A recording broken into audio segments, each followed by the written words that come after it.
three. Jump with me, cross with me, oh, with me, King, such fun. Jump with me, cross with me, jump, oh, with me, me. Great big hit, play lecture on.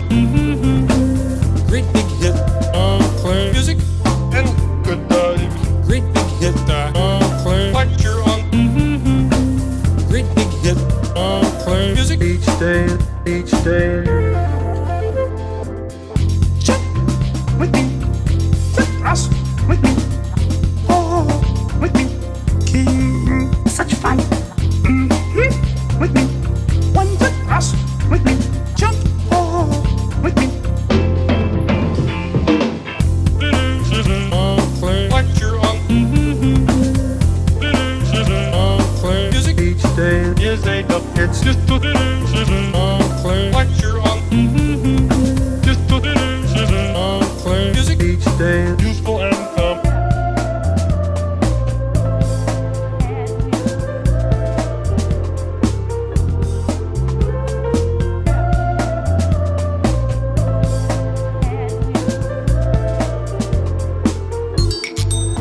I think we got it.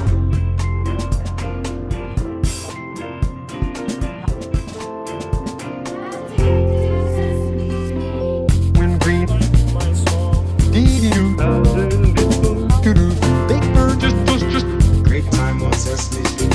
Buried also, Pepper Wonder, 2 and 2. P-O-G. This bird play. This bird This bird play. Music each day is a dub. It's this bird play. This bird This bird play. Music each day is a dub. It's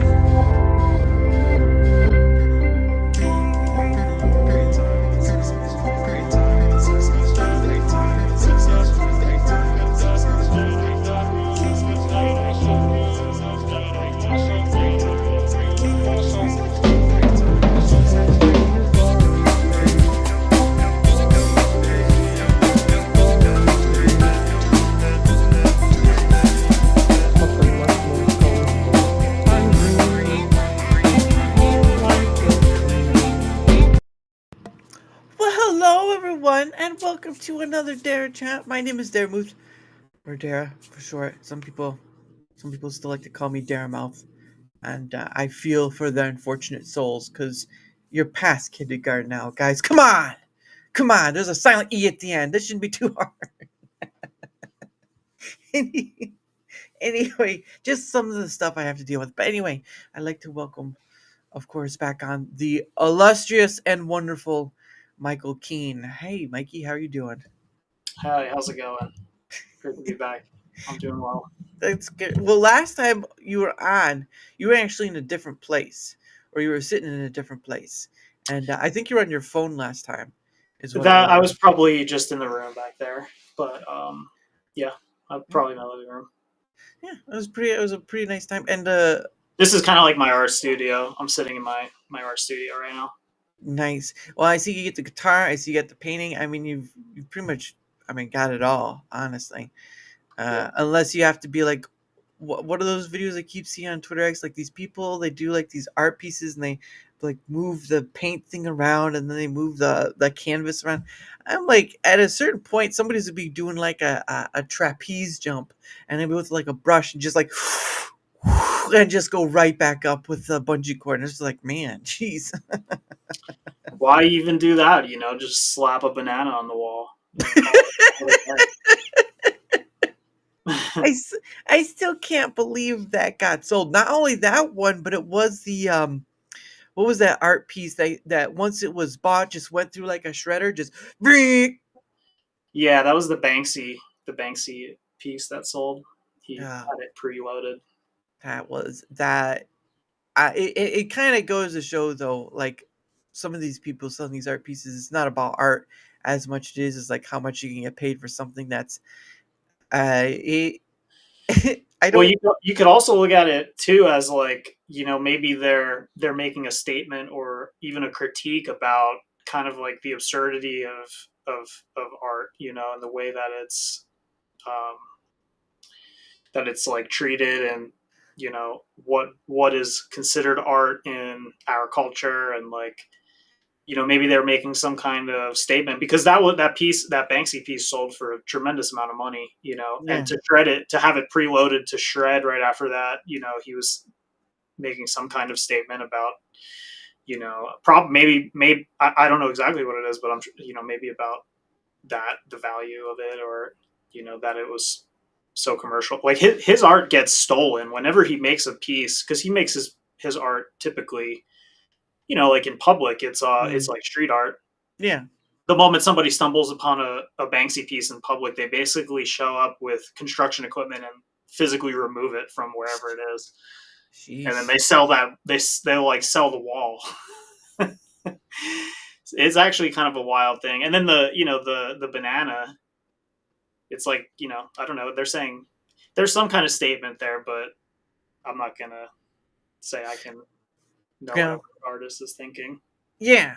Obviously, of course, the point of the matter is though is that it's a it it would be a miss in thinking we know what the meaning is, but it'd also be a miss to think that there's a meaning to it as well. So it's Yeah, sort of maybe there isn't. Maybe yeah. there isn't.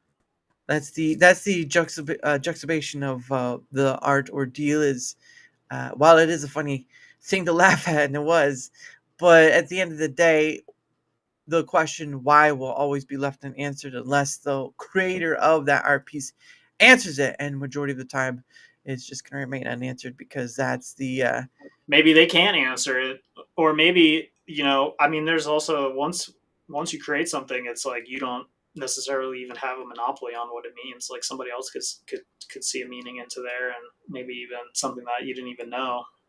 yeah, and that's where the thing of um that we create something new is sort of a misnomer because we sort of take ideas from other people in different places and we mix them up, we smatter them, we hydrogen was a hydrogen collider or something like that. The CERN, we Yeah. CERN it. That is true. That is definitely a fun, creative thing to do, is to smash ideas into each other. Mm, yeah, so it's an interesting matter of that sort of stuff. But now, I mean, with the advent of as time goes on, as technology sort of kind of becoming part of the ordeal, it's now two different worlds sort of colliding into each other because there's also the advent of people. Of course, there's the art and different pieces of art and how art is done or different ways art is done. There's a guy out there that does like mini statues in rice form. He carves. I was thinking it was like Right. carved. What was it? He carved like Godzilla into like a piece of rice. I'm like, okay, hold on there. That's a little too long for my taste. Yeah, I don't think that's the medium for me, but but more power to him. Maybe he'll Yeah. move up to pasta one day, or maybe the smaller. Maybe like the smaller the better. Maybe there's something smaller than a rice grain he'll move up to. He'll move up to noodle, and then we'll see how far he goes. As you That's can see, right. my noodle, it looks like a staff. Looks like a very well done staff. Yeah, Um, yeah. Carve some nudes into the noodle. no, no, please do not take advice from us on this. That's not that's not how this should that's not how this is gonna go. We're not gonna give advice on that. All you need to do, kids, is just carve a little curse word in there. You'll be right as rain. Um, but no, it's sort of becoming this thing where because I've had on um the Great Underground, and they're a husband and wife who kind of work with a bunch of different musical artists, electronica, different genres, and they're trying to do this indie sort of thing. Hey, one man cast, how are you, good sir? They're trying to do this under indie underground thing because the record labels and all this stuff, but they're they're artists in their own right in the musical sense, but and you as much as you are an artist in the canvas to mostly what I've seen you work is with just canvas, but now you're having the advent of technology kind of reach into that. And for your end of things, because I asked him, I got banned. Oh, that sucks. I got banned on Twitter. What'd you do this time? What'd you what'd you do this time? That's insane. I can't believe that. Well, is there another way to contact you then? Because that just sucks. Unless you make another account, which is ridiculous in its own right. But anyway, um, so oh crap, what was I? Uh, the advent of technology reaching into it. So uh my main account is I am Nor6. All right, I'll hold on. I'm gonna take a picture of that. Not a picture, but there we go. Got to screenshot that. All right. But with the advent of technology, and I asked them this question because they're on the music side. What what are your sort of feelings on that with technology kind of reaching into the a post mass reported? Oh man, I'm sorry about that. Not that I can do anything about it, but yeah. Well, I'll try following your other account though, so you know how to find me. Um, So you're asking me like, how do I feel about technology Reaching reaching into the art area because art? I was asking them, the Great Underground for because Suno, right? Suno is a program that's by OpenAI, which is owned by Microsoft, of course, which people can just go and create music. A majority of a big chunk of people have been using it to kind of get around YouTube's copyright stuff. You know how it goes, right? Get around the copyright and all that.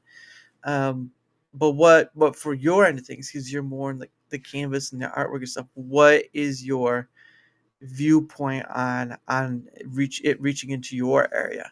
Because it kind of does in a sense. Yeah, I the way I kind of look at it is, there's always been technology throughout Mm, human history. Um, as long as people have been trying to create new technologies, this has probably always been um, some kind of an issue in one way or the other, where it becomes everybody becomes used to doing something a certain way or using certain tools in order to get different jobs done, mm, and people become accustomed to those tools. They create a whole art around those tools, around those mediums. mm, They basically, a culture emerges around that technology and that way of doing things, mm. whatever it is. It could be something, mundane even. Yeah. um, and I think that's great. Like, that happens naturally as just a part of humanity. It's Mm, just human nature to learn how to use all the technology and tools around us in creative ways, mm, and all for the better. And but sometimes also technologies come out that, at least in many ways, sort of make other tools and technologies in a sense obsolete. Maybe they become less efficient. mm, But for me as an artist, I like using. It's like, just because AI is around, it really doesn't change anything for me mm. personally. Like, nothing's really changed for me other than the fact that I just have more tools at my disposal for Right. various different things. Right. But particularly, for other forms and mediums that maybe, because the way I see it, I can't become an expert and a specialist in every single field and every medium. Mm, But there are skills that you can kind of transpose along different mediums. But yeah. the AI, actually, the tools and certain technologies that are available, I think are really helpful for an artistic creative person who is trying to be a multimedia kind of artist. It Yeah. adds a lot of tools to your palette, um, in a way. But for me, it really doesn't change what I'm doing. I kind of get off on the fact that, in a sense, that I am sort of like analog in a way. Yeah. you know um, I I like the kind of idea of, you know, the noble savage who's just doing things in the old obsolete way, and Mm, you know, like finding an art form in that. And maybe technology sort of makes some kinds of art obsolete in a way, mm, but maybe that doesn't last forever. Maybe people end up going back to the old ways of doing things just because everything becomes, you know, if everything becomes perfect and mathematically exact, and everything is completely created with a hyper mm, intelligent mathematical mind to be like what is the perfect art piece of art, you know, maybe then people start, you know, liking imperfection again, and maybe they go back to, you know, using mm. sticks and stones and playing with dirt in some ways. I mean, I don't really know what happens with with this technology. It's kind of like a revolutionary thing, but I don't Yeah. know. For me, it doesn't really. It actually doesn't change that much. Mm, Like, actually, for me, there's really not much difference between like AI technologies and like Rumble streaming technologies. mm, To me, it's just like another module of creative tools that I can kind of like Lego block onto my creative process. You know, mm, it's just another one, and it really doesn't actually even make anything obsolete for me, because I still like to use pencils. I mm, still like to use crayons and mm. paint and paintbrushes, and so I'm using all the normal regular things anyway. It's not like it's changed how I do things. So for me, I'm just chilling with all the tech. I kind of dig it, and Yeah. you know, I'm like kind of like sort of feel like whatever gets you creative and gets you in the groove, like you should just lean into it, you know? Yeah. Because I mean, the big spark of it all has been that sort of generative AI, say like using what was it like Mid Journey or Stable Diffusion. I think that there's many of them at this point. I can't remember them all, but there have been many who are like, this isn't, it's soulless, it's whatever, and it's not created by a human. And the weird thing about it is even the algorithm itself was created by somebody, and so there's an argument for and Point. yeah, there's an argument for and against, and it's good to kind of hear it out. But my thing becomes, or the point I like to make out is that the genie's out of the bottle, beyond the scope of what people would like to go back to, right? Like you can still go back and paint with a brush or with a crayon. Now, a crayon one was interesting because that's like I can't stay in the lines. Yeah. You gotta, that's, maybe you gotta practice more with the crayon so you can you gotta actually stay out of the lines. That's the thing. Michael, why did you have to throw me out there like that? Goodness sake. But the thing of it is, though, is there are arguments for and against, and I've seen people, whatever, have discussions of, the against factor, and it's like I can understand, but my point is that you can't you can't really take that thing that's out there now, that tool, what I consider it at least. You can't take that tool and you can't put it back, right? You can't unmake soup. Basically, is what it is. You can't unmake soup, and it's it's a weird. I mean, it's a weird thing to kind of just being observant of, because you know how Twitter X is, right? You observe all these conversations or arguments or whatever it is. At best, social media is just a trap of swirling differences of opinions, except not that. Hmm. So, but it's one of those things where, yes, I can understand, some of those people's objectiveness to it, again, like the Great Underground.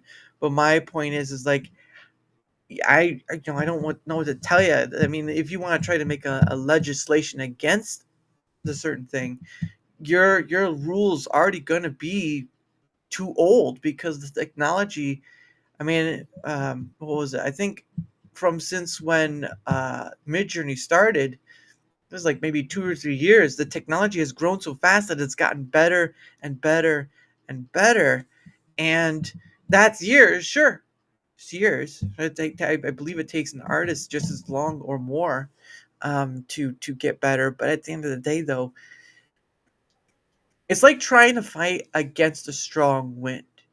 It's very stormy out. very thundery and all this stuff, and a strong wind blows, and what you're trying to do is you're trying to rage against the wind and say this thing shouldn't be here. But sooner or later the wind's just going to wash you away because it's too strong for you to stop singularly. And you could have a bunch of people too, but the point of the matter is that technology grows faster than our rules can stop them, because I think human curiosity drives that, right? Human curiosity, in all reasons it does, whether it leads to a new learning, what is it, finding something new, creating something that's supposedly beneficial, because all tools have a duality to them based upon us, not them. And then you have this sort of uh, it's just a swirling mix of stuff, and it I don't know. It's one of those things where it's like you want to say something, but it's like there's an argument to be made, but I'm not going to Yeah. spend an hour with you trying to argue it. Well, I actually don't, I wouldn't say that I even really fall on any side of any argument personally. I don't really have an ideological opinion one way or the other. Yeah. Although now that in a sense, now that it is out the bottle, I probably would be against like banning. I don't think banning tools is helpful. Mm. But yeah, I just come at it strictly from my own personal creative Yeah. inclinations. Yeah. And everybody has their own different aesthetic that they aspire to. Yeah. So I can see how the AI tools would maybe go against some people's ethos. Mhm. And I respect that if that's your thing. For me, I am just an artist, and I have the desire to create things, and whatever tools are laying around me and are at my disposal, which will allow me to kind of get to, from where I am to where I want to Yeah. be in terms of like manifesting my vision of my creative vision in that moment. I'll just use what I have to get there. And for me, sometimes lately I've been finding some of the AI tools are kind of fun and creative in their own right, and Mm. they help me do certain things that maybe previously in my creative process would have sometimes made me frustrated, that I had to, there's different parts. It's like, depending on what you're creating, you might have a big vision, Yeah. and there may be a lot of different moving parts to it. And I think a lot of the tools, they're not perfect either, but Yeah. they might help some people get through different obstacles on their creative vision to their finished product. Mhm. I think that's pretty cool. And like, I still consume all kinds of art. And honestly, probably the AI art is maybe like a minimum of that. Yeah. And Yeah. so I like it all. I'm not, I'm not pro, I'm not anti. And Mm. I kind of respect both sides in a sense, and I get where they're coming from, but I don't know. I just mess with whatever, and I tinker around and have fun and see what pops out. And sometimes they're useful for me. Consume that, yeah. Sometimes Tacos. sometimes you have tacos with your art, and that'll influence your art. Sometimes I drink coffee, that'll influence my art. Yeah. That's a technology too. Like at first we were making art without coffee, Yeah. and then people started drinking coffee. I don't know. That's some crazy technology right there. Now these coffee people are cranking out art. Jeez. That's an unfair advantage right there. I need to do more. More. Everything's a technology in a sense, and you don't have to use it, but sometimes it could be fun to experiment and play around with it. I have plans to use the AI art in a bunch of stuff. Not really the AI art, but different AI tools. I especially like the video tools and stuff. They could be really cool, just like making animations and clips out of things. And Yeah. a lot of art happens in the bathroom, actually. Like the bathroom is a great place for art. People do all sorts of really great graffiti sometimes. A lot of bad graffiti too, but sometimes some good graffiti. It's done in the bathroom. Yeah. Tiling. Tiling is one form of artists. Like I know there were, what was Oh, it? yeah, absolutely. There was back in the day, they used to use I think it was like radium or something, and they would use radium in their tiling. Well, certain colors, right? The Fiesta orange, I think it's called. So you'd have that sort of thing, and then I think there's like a bits of a fountain in California where they have some of those tiles that are radiated to some degree, not that heavily, but they're so beautiful. The colors are so beautiful. The tiling's done in such a way. It has that sort of uh, Hispanic kind of feel. I don't know what it's called. Yeah, That tiling. like Mesoamerican kind of like. Me, yeah. So like you see like those curved little pipe tiles on top of a roof. That sort of type of thing. I don't know what it's called, to be Yeah, honest. I love tiles. Morocco and Portugal are both really big tile places. I like the Mm. Moroccan and the Portuguese kind of tile stuff. Yeah, Mesoamerican? Well, I think so. Mesoamerican. Mizo Mizo. maybe. I Maybe I mispronounced that. My bad. I don't I'm seeing fountain. I'm trying to think California. I'm trying to see if I can't find it. California fountain. Ray radiated tiles. Uh no well I get I there we go. I think this is it. Yes, here it is. I love adobe houses in New Mexico. I didn't know that's what they were called. Give me 1 second. All right, there we That's a go. great aesthetic. Adobe houses. Yeah, This is a fountain I had seen have that kind of tiling and stuff. Right. Look at all the colorings and I that. love symmetrical art, and Mm, I'm a really big fan of mandalas and different kinds of yeah. mandala art, and the tiles are very mandala like, so I'm a big fan. Well, almost it almost feels like you could like kaleidoscopy, right? Like Right. kaleidoscopy. Yeah. I don't know what that effect Yeah, is very called, but kaleidoscopic art. yeah. So Malibu potteries, Malibu and beyond. Okay, so you get that kind of, so you get that fountain right there with that kind of tiny. Yeah, that's See, beautiful. I mean, what a great space. Just chill outside in your little pool in the sun, do yeah, tiles. yeah. But some of the tiles are because of like I think the 70s or 60s. Some of them used radium for the painting color, like that Fiesta orange. Um, Yeah, that's what it is, man. Sometimes you got to die for your art. well, it was just a thing back in the day for um, oh Got to get gosh, the good orange. yeah. You don't want Oh, to use you don't want to oh, use a bad orange. Got to get yeah. that good orange, dude. Yeah. Oh wow, that looks pretty neat. It's an archway right there. That looks pretty awesome. I know I'm looking at up. Oh wow, wow. So that's in the main passenger waiting room of the Santa Fe Railway Depot. Wow. Oh wow. And this is in California too. Holy crap.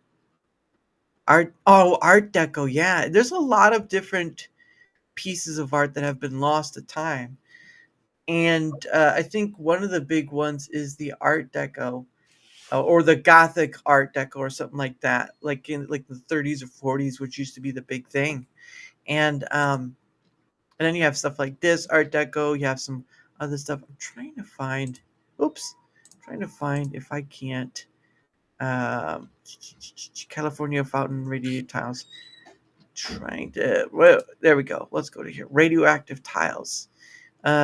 Piece of green. Um, oh, that's it. Thanks. I appreciate that. I want to see what the name of the one fountain was, cause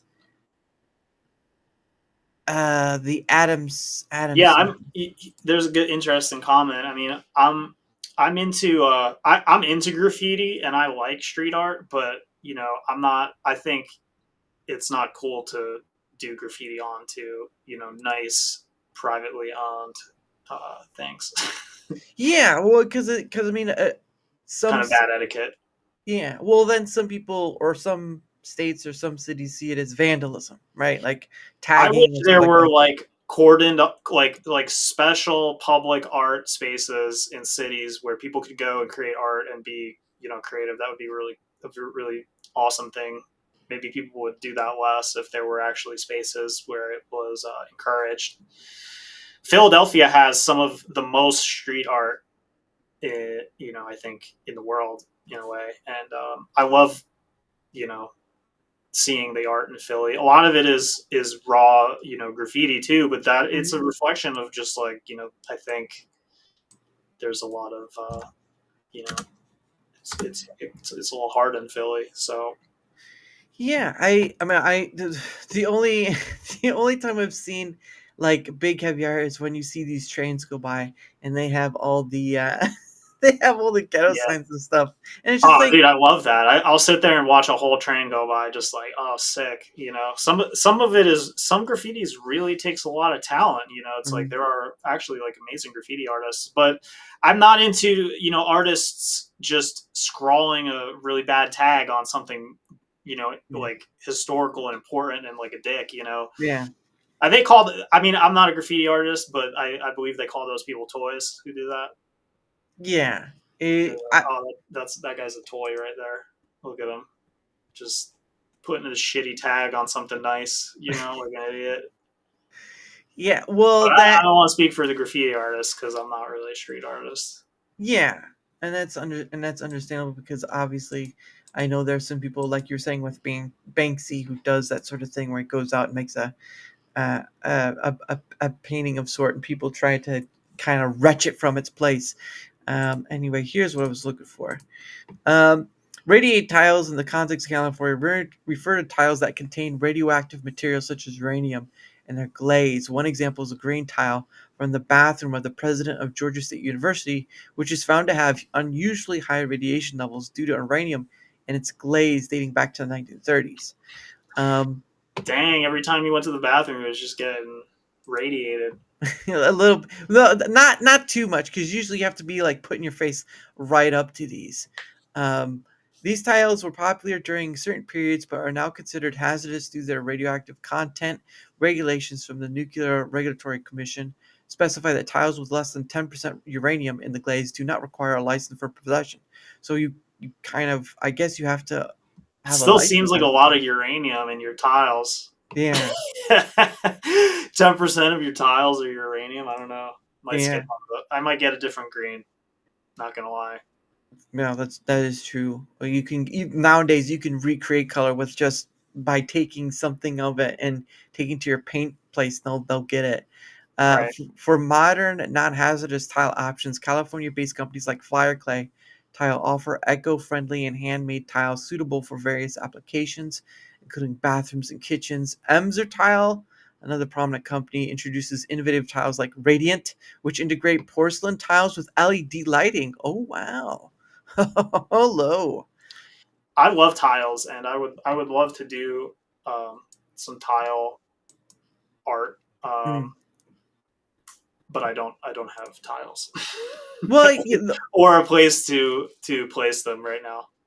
yeah, and that's understandable. I mean, you work But with I what you can. aspire to tile things for sure. Like if I ever have a space that I can do that on, I'm gonna tile the hell out of it. I wanted to look at this one. Wow. Holy crap. Oh wow. Seriously? So it's basically underneath the tile right there. Holy crap. Wow. Okay. Now I have something to look at later. And sample price is like $3. Holy crap. Jeez Louise. All right, that's enough looking at that. All right. All right. That was pretty awesome though.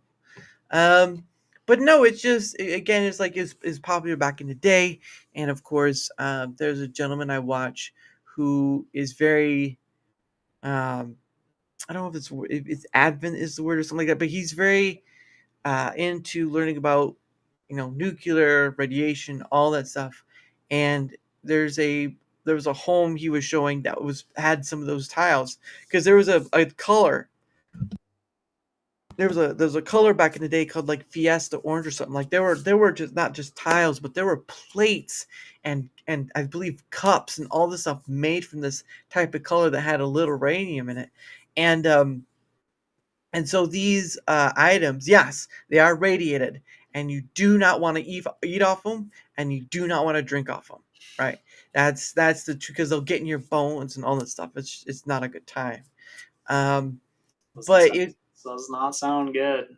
no, but it's a funny thing is where, like you were saying earlier, people will do, you know, maybe something that is a bit dangerous in order to for their art, right? Like you have these pieces that are irradiated, and Yeah, I people were, mean, you love this orange. You want everything you have made out of this amazing orange. mm, So, like, I get it. yeah, I want orange plates and orange cups that are really sweet looking. yeah. The let me. Oh, I'm trying to see if I can't at least show an example of tangerine. No, no, Fiesta. Yes, Fiesta orange ware. Yeah, yeah, yeah.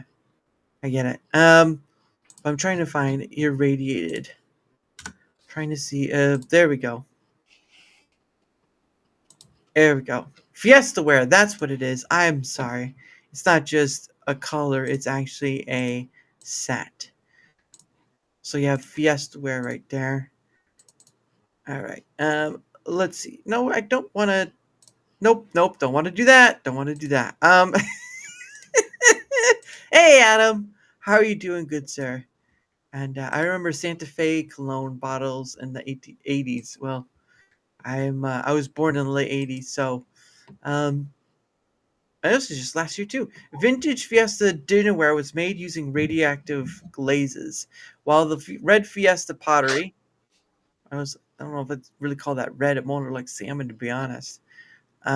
Is noted for its especially high radioactivity. Their color Other colors emit radiation. Fiesta dishes are highly collectible because of their vivid colors, because people think the radioactive is cool, but it is safe to eat off. Oh, I thought it wasn't. Oh, but is it? I read it wrong. But is it safe to eat off this dinnerware, or are they best off as decorative pieces to be emitted from afar? Well, I'll just answer that for you. The last one. Um, hey, Adam. Um, Here's a look at just how radioactive Fiestaware is today and the risk of using this dinnerware for serving food. Keep in mind that other pottery from the Fiesta era was glazed using similar recipes, so just about any dishes made in the early to mid 20th century may be radioactive. What's in Fiesta that's radioactive? Uh, Uranium oxide. Several colors of glazes. Uranium emits alpha particles. Half-life for uranium 238 is 4.5. I'll be dead by then. 4.5 billion years. Uh, Yeah, I mean, I don't know. It's kind of cool to put some radioactive paint in your painting. You know, that's true. Just make sure people don't hug it. I'm gonna see right? evidence of radiation. Not sure I'm buying it. Okay. There. It is a real thing. Which Fiesta ware is radioactive? Fiesta commenced commercial sales of colored dinnerware in 1936. Most colored ceramics made prior to World War II, including Fiesta ware, contained uranium oxide. In 1943, manufacturers stopped using the ingredient because uranium was used for weapons, obviously.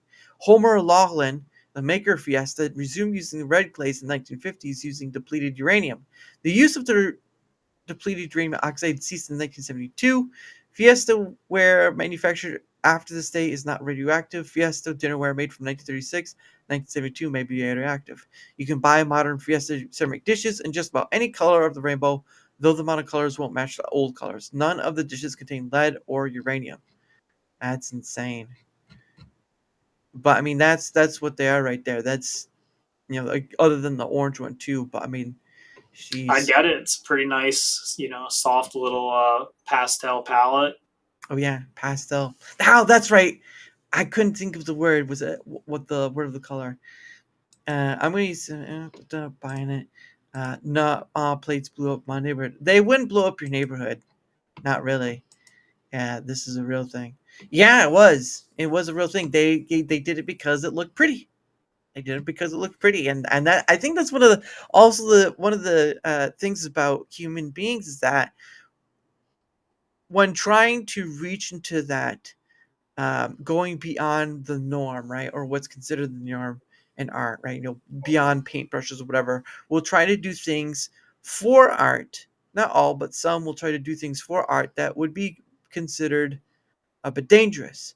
And I'm not saying everyone does that. I'm saying that there have been a few outliers throughout history that have tried to do this thing with, whether it's trying to mix things here, there, or if you were to say like through art history, um, who would you remember as like a great artist? Well, some people may put like Andy Warhol, right? And he was a bit, for some, he would be considered a bit weird. You could do like, is it Jason Pollock or John? What's the one? Jackson Pollock, yeah. Jackson Pollock, yeah, Jackson Pollock. You have Jackson Pollock. You have Cubism with Picasso. Picasso. You have uh, what is it with Salvador? Oh, surrealism.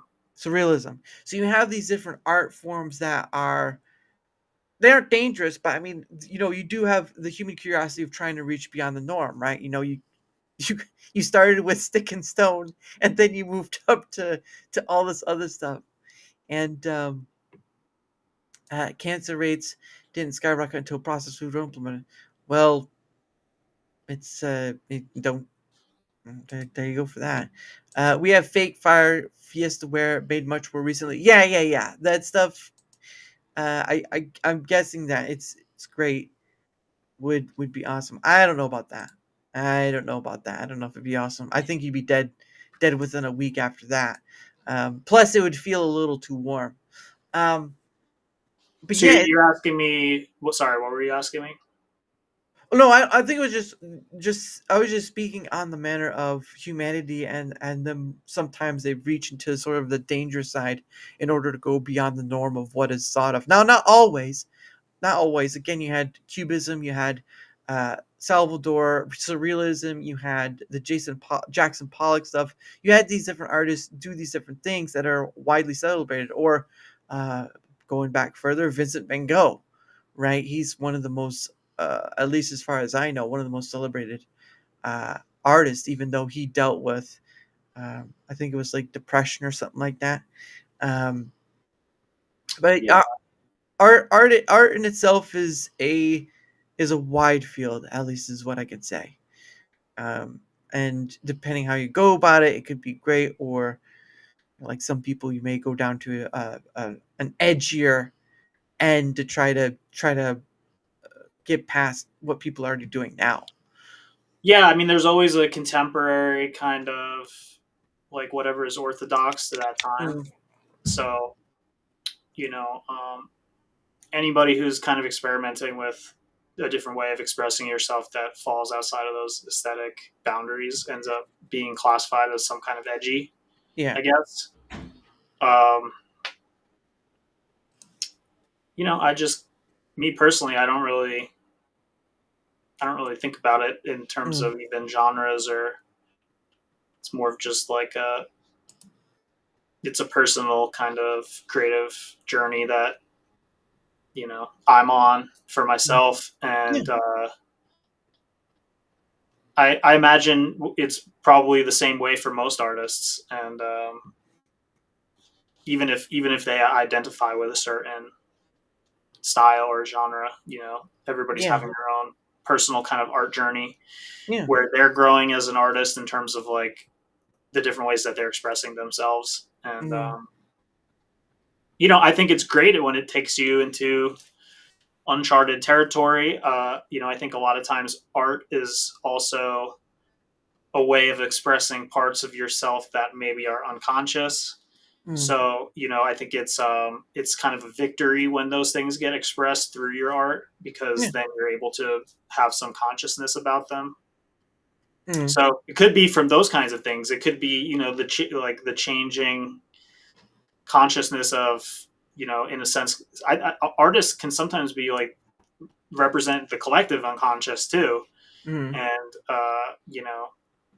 are symbolic of maybe like their times sometimes, or but I don't know. Yeah. It Yeah, you're right. It's dependent on the individual. I mean, obviously, again, you wouldn't have all these different forms of it, but really, it's just freedom and many different factors of what it is. You could do pottery, you could do paints, you could do poetry. There's all different forms Right. of. I mean, you have a guitar in the background. I mean, that's music is a form of art. So right there, you have Yeah. something My, else. my creative process is like a merry-go-round.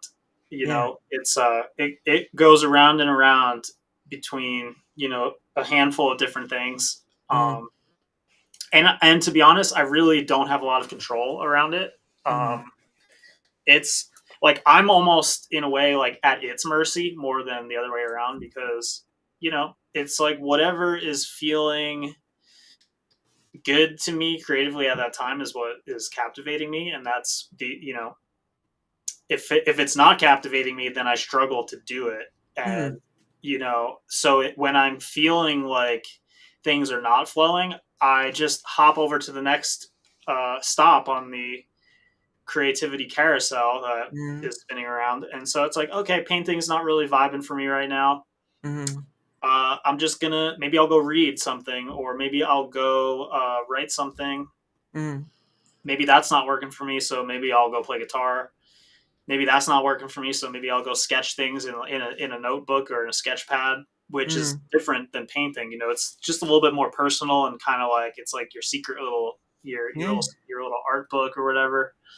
Um, or maybe I'll do something with the AI tools on the computer. I'll be like, oh, well, let me try to make like a weird AI video. It's something I never Mm, did before. Um, or even the streaming thing, in a way, is kind of its own fun, creative medium. I think, you know, yeah. like every now and then I experiment with like, oh, let me like go stream a video game. It's like I don't really feel like painting today, but at least I can play around with streaming and like, Yeah. you know, play around with the OBS and different streaming tools. And like, I find that stuff to be fun. It's like I'm always learning things. So I just hop around, and then it's like, okay, all those things are played out. I'll go back to painting, Mm. and it just keeps going round and round. I never know what is going to be calling me that day. Yeah. It helps keep you from what would be considered writer's block, basically, where you're just Yeah, kind of I stuck. never get writer's block because I'll just hop on to the next thing. Yeah. So Smart, smart idea anyway. But yeah, it's a very carousel. Um, Now that rat song is stuck, man, I have no idea what rat song you're talking about. Um, but yeah, and then of course you're doing your streaming stuff as well. And like I said earlier, it's been quite a while since you've been on here. So, I mean, how has that been going for you for your streaming side of on, you things? mean on Rumble? Yeah. Yeah, I actually pretty much have like nothing but positive, you know, things to say about Mm, Rumble, to be honest, because you know, I know there's like people have there's growing pains with it in a sense that I hear mm, sometimes, but for me, when I kind of like think about it on a big picture, mm, I'm there's really nothing but like satisfaction, because I'm like, oh, okay, so I just have this place where I have all of my content and videos and these things, and mm, it feels very secure and it's accessible to anyone practically, and mm, it's just solid there. And I like all the people that use Rumble that mm, I've come into contact with. It's been like high vast majority positive mm, interactions. I just feel like I feel like Rumble has uh, it's kind of pulled in a like a ragtag band of like mischievous, like kind of creative folks. You know, yeah. they kind of all fall outside of of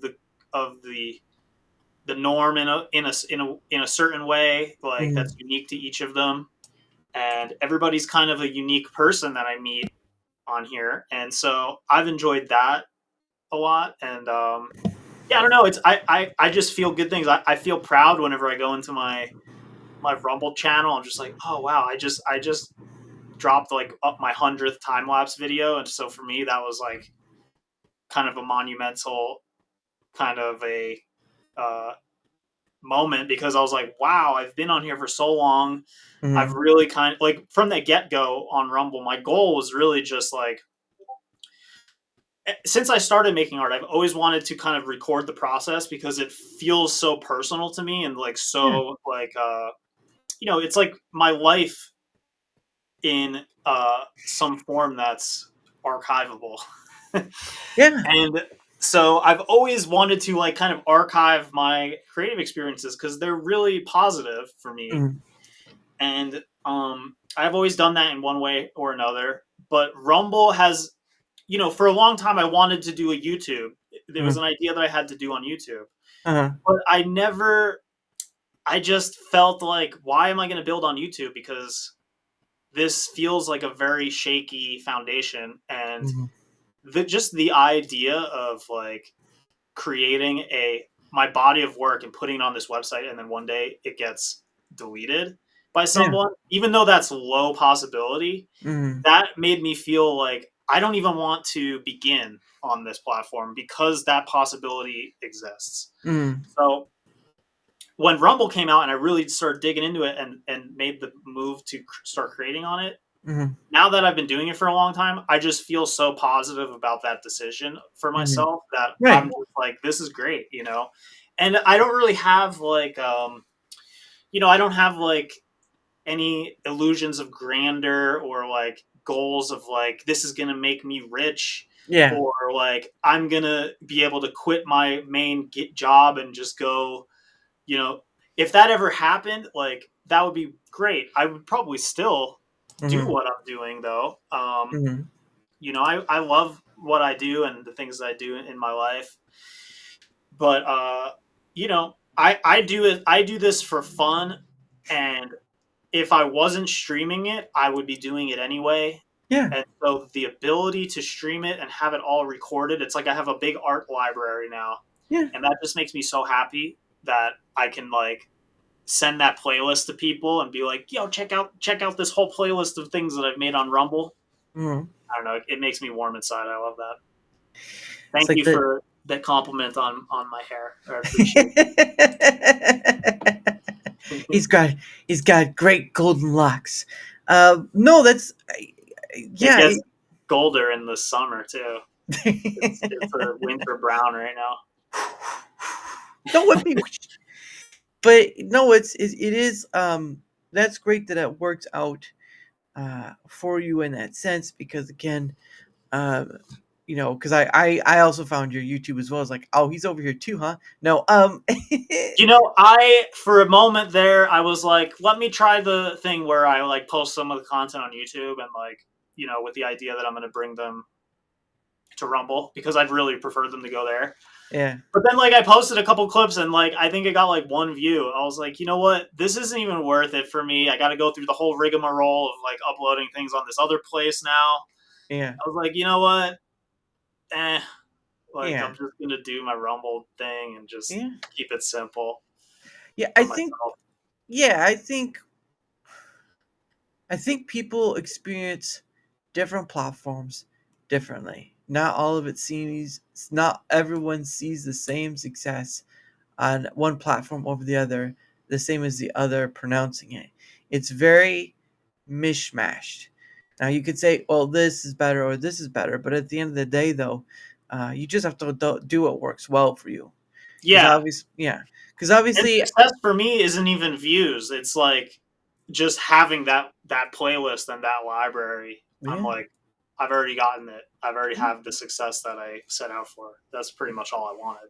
Yeah, and that's pretty awesome, because again, you see a lot of people who kind of get hiccuped on the metrical thing of it. Now, some of them are making a business out of it, so that makes sense for them. But there's a form of personal hiccup when metrics are the thing you're trying to look at to understand, which is, if you're trying to understand it, that's a different subject.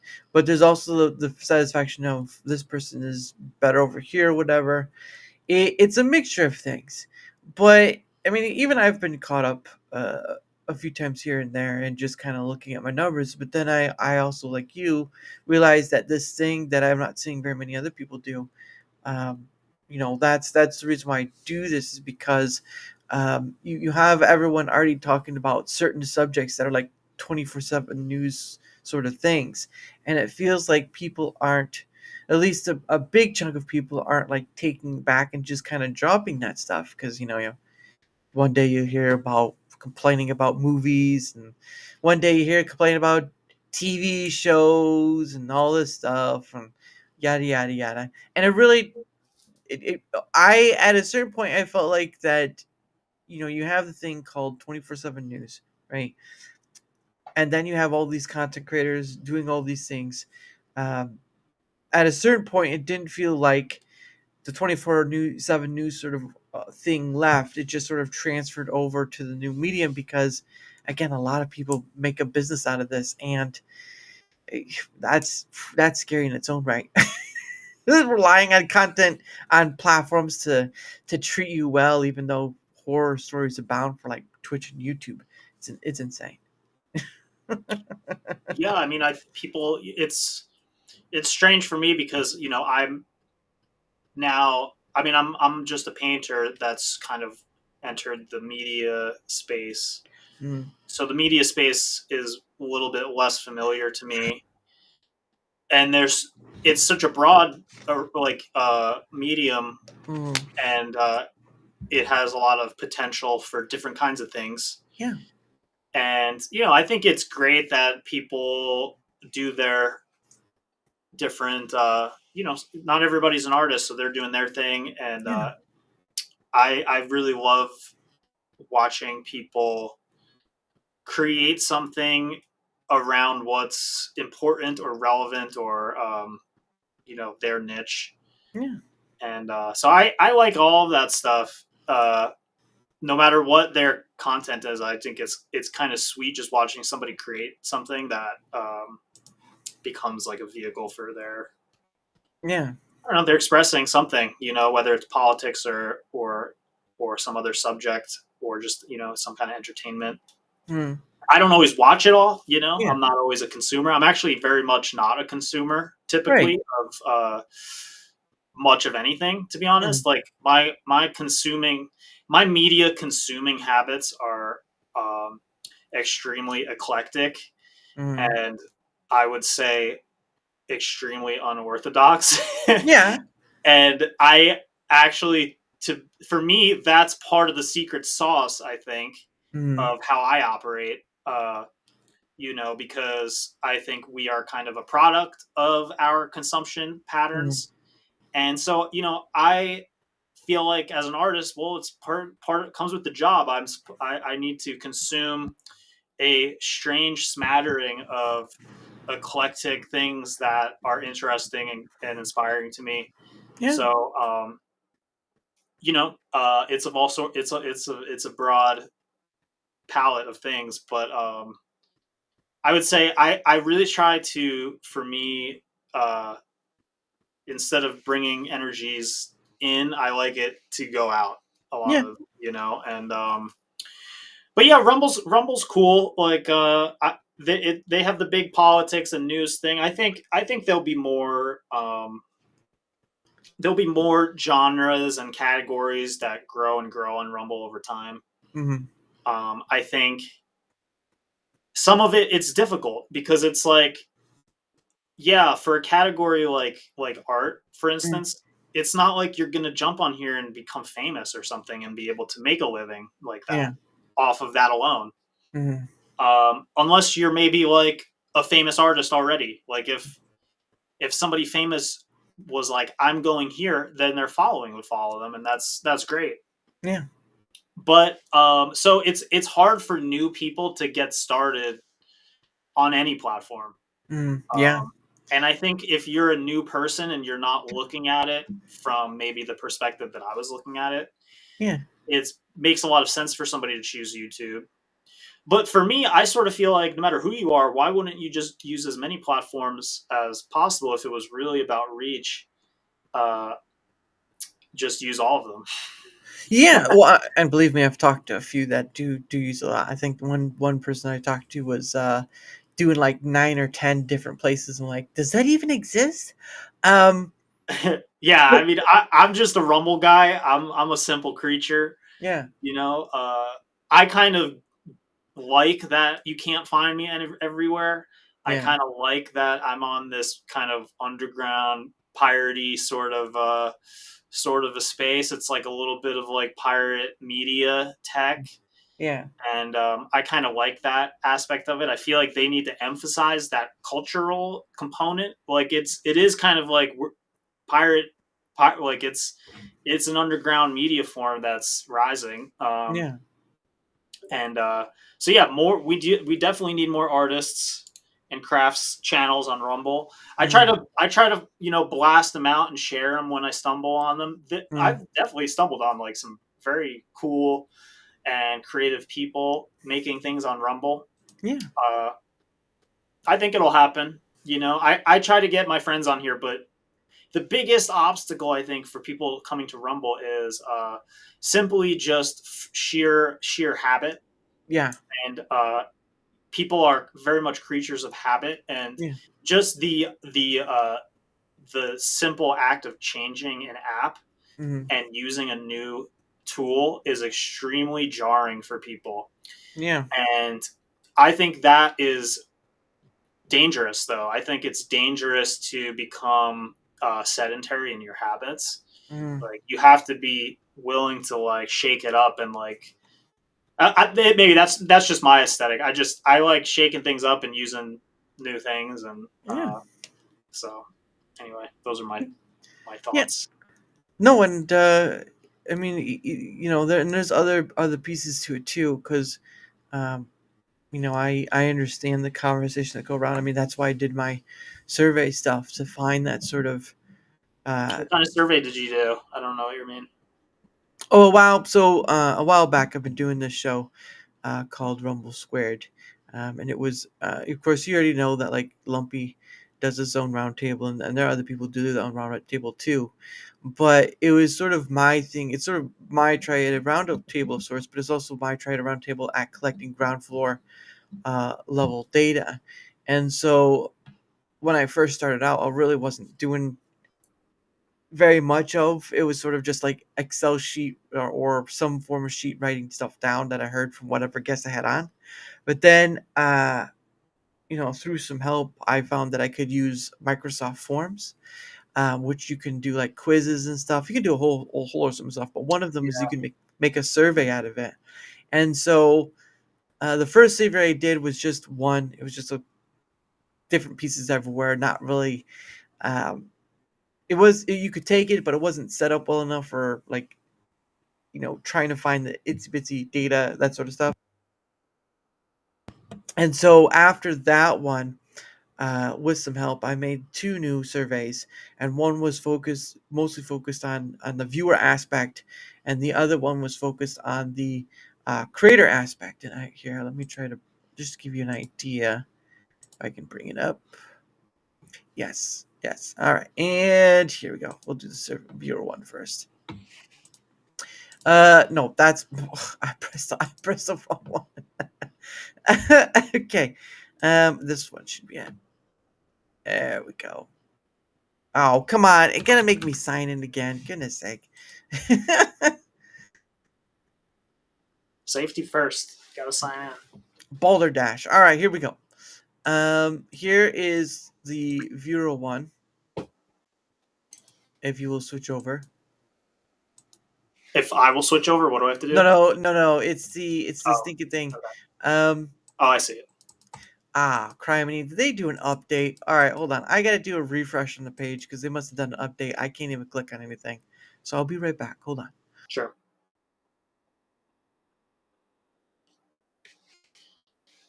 What's All up? right, now I'm back.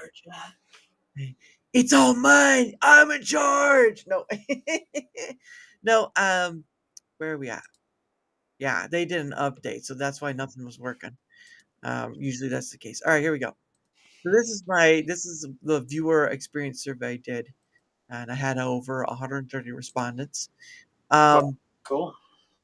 but it's basically trying to find the nitty gritty data of like, what do people have issue with, what things they're using to view Rumble, all sorts of stuff.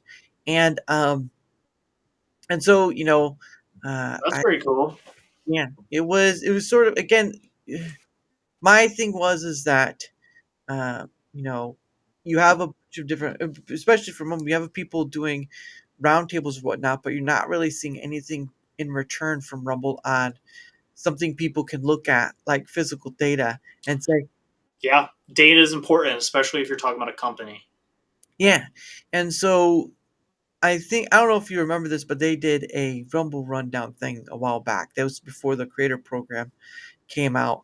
And they were taking questions and stuff and all that. But the problem was is that they didn't really give any data back to the people who, would something to chew on, right? You look at the percentages or whatever, and it just wasn't really happening. So using Rumble, the Microsoft forums, and making this one, and then there's one for creators, making these forums is helping to try to find what people have issue with, all this stuff. I mean, you have one here. Let's just pick a random one. How do you typically find new content to watch on Rumble? Select all that apply. Or how satisfied are you with content discovery on Rumble? Or what would make finding content in Rumble easier? Select all apply. Those sort of things. And then you just kind of go through the list. Some of them are required, like this one, because they have that little star, and others are just optional. But the point of the matter is that it's my try at trying to give people something. Hey, Amazaku, how are you, good sir? Looking forward That's to. not cool. And Amazaku is the I creator. think it's a cool idea. Yeah. But again, it's just trying to give something back to people who use the Rumble platform to chew on, because they're not getting really Rumble's not really giving anything back in that department of. They'll tell you about the quarterly reports. They'll tell you about the updates that are coming out. When is a different story.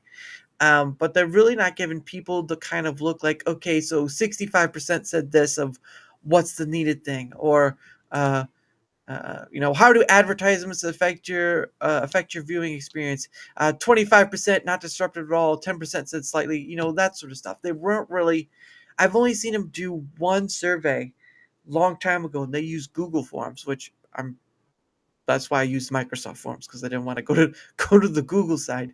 Um, but it's like that. There's really not nothing like that coming from Rumble itself, and other creators who do a roundtable too, because it's a time consuming matter. Let me see if this is it. Okay. And this is the creator one. So I did two different ones, one on the creator experience and one on the viewer experience. And so this got like 76.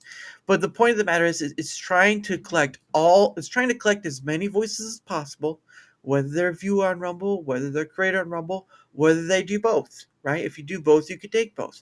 But the point of the matter is that you have all these different voices saying something, and there's no real order to them. So people kind of guess like, oh, this person said it, so there's more people, and there probably is, but you don't know. But I can collect those voices. I can have them in these two different surveys and all this stuff, and collect the data on it, and find out maybe people on what they think is not as true as they think it is. Now, again, this isn't like the 1,000 people or I think it's whatever. great to collect data, dude. It's a good idea, you know. Yeah, it's not like 1,000 people taking it or whatever, but this is just kind of the beginning, and then each previous survey will help influence the next one, and so forth, to kind of Yeah. get that data refined. But at the end of it, um, people not only need something to kind of chew on, but they also need to have something where they can sort of vent their frustration and feel like they're being heard, instead of just like you vent it, or tell them about something and you're not getting something back. You're just getting that. Hmm. And that's why I'm doing it, partly because instead of complaining, instead of turning to trolling or harassment or whatever, I'm doing something that has a bit more weight to it, and so far it's succeeded well. But first teaser for the some of the collected data will be tomorrow, and then of course the whole of it will be going over on Rumble Squared on the 29th, which of course Amish is going to be a part of on that day. So it's on a weekend as well. But anyway, it is the top of the hour, a little past it actually, and that's a bit my fault. but um, but anyway, so what I do is, and I don't remember if I did it with you when you were on last time, but what it is, I set aside some time for us to promote ourselves. Some people that come on, they aren't really creators or whatever. They just do a little thing. But I do believe I've carried your stuff over. Yes, your website and stuff. So, but if you would like to promote yourself in the most artistic way possible, the floor is yours. Great. Well, thank you. My name is Michael Keane. I'm an artist on Rumble. You can follow my channel on Rumble. It's called Making Art. I also have another channel, which I haven't created a lot of content for yet, but I plan to in the near future, called Herb and Needle. Ooh. It's going to be about acupuncture content, herbal medicine, and different topics that surround that whole world of that whole little scene. Because I'm an acupuncturist, so I'm into that. Oh, that's right. So yeah, I'm planning to make a lot of content there. I've also have a website. My website is michaelkeane.art. Mm-hmm. And that is where I have different products for sale. I also have a book that is for sale, but it's not for everybody. It's kind of a niche topic. It's about COVID and Chinese herbal medicine for COVID. It's kind of a niche, but it's interesting. It's an interesting little book. It's called COVID Goo Syndrome. COVID-19 Goo Syndrome, a form of Goo Syndrome, modern form of Goo Syndrome. And that's GU syndrome. Goo. I was like, is it goose or goo? What is? Yeah, GU syndrome. And I'm going to be writing another book. So, but I'm constantly just doing stuff like that. So nice. Yeah, that's where you can find me. And I definitely recommend going to my channel, Making Art, and hitting me with a follow. Go check out my playlist with all of my time lapses. That's my favorite little playlist I have on there. And nice. Yeah, thanks everybody. Thanks for checking it out.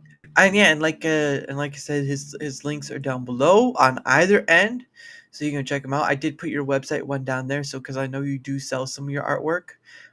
Because again, Chaos and Roswell, right, bought one of your artwork pieces. Yeah, and you could always just reach out to me on X if there's a piece that you're interested in.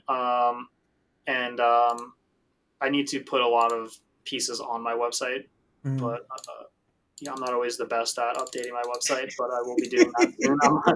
I'll probably be making more apparel and clothes with my designs. That's something I've been digging lately. So that'd be awesome. Yeah, you like a hoodie? You could do like a hoodie with your stuff on it. Yeah, I actually have a bunch of apparel on there, but I haven't made anything with any like new designs and stuff. Yeah. I also have a couple things that are kind of like Rumble inspired, and there's a couple different things on there. Nice. Yeah, it's pretty awesome. And again, his stuff is down below if you want to see where else is at. If he's worth the follow, why not? Why not give it to him? Because the dude is artiste in his manner, and a lot of people enjoy what he does. Again, Chaos and Rodwell is a pretty good speaker for him, so you have that. But for my end of things, because I'm here too, and I have to do the thing, the fun thing at least. But whether you're on the Rumble side or whether you're on the YouTube side, if you wouldn't mind leaving a like, sharing the content, leaving a comment or follow, anything that helps with the engagement factor is much appreciated. Because and there he goes, he's got the 2 thumbs up. That's the man right there you want to talk to. He's dressed well, he looks well, and he's got 2 thumbs up. It's that guy. Highly recommended. Thank you, sir. But yes, any like, comment, leave a follow or all that stuff, because again, at the end of the day, not only does it help in being seen more, which a lot of creators want, the other part is having other people on like Michael, like Chaos and Roswell, like Phoenix Electra, like so many other people, because at the end of the day, I do this thing to just kind of converse with all different perspectives, whether they're a creator or not. So I've had many people who are not creators as well. So that's why I do it too.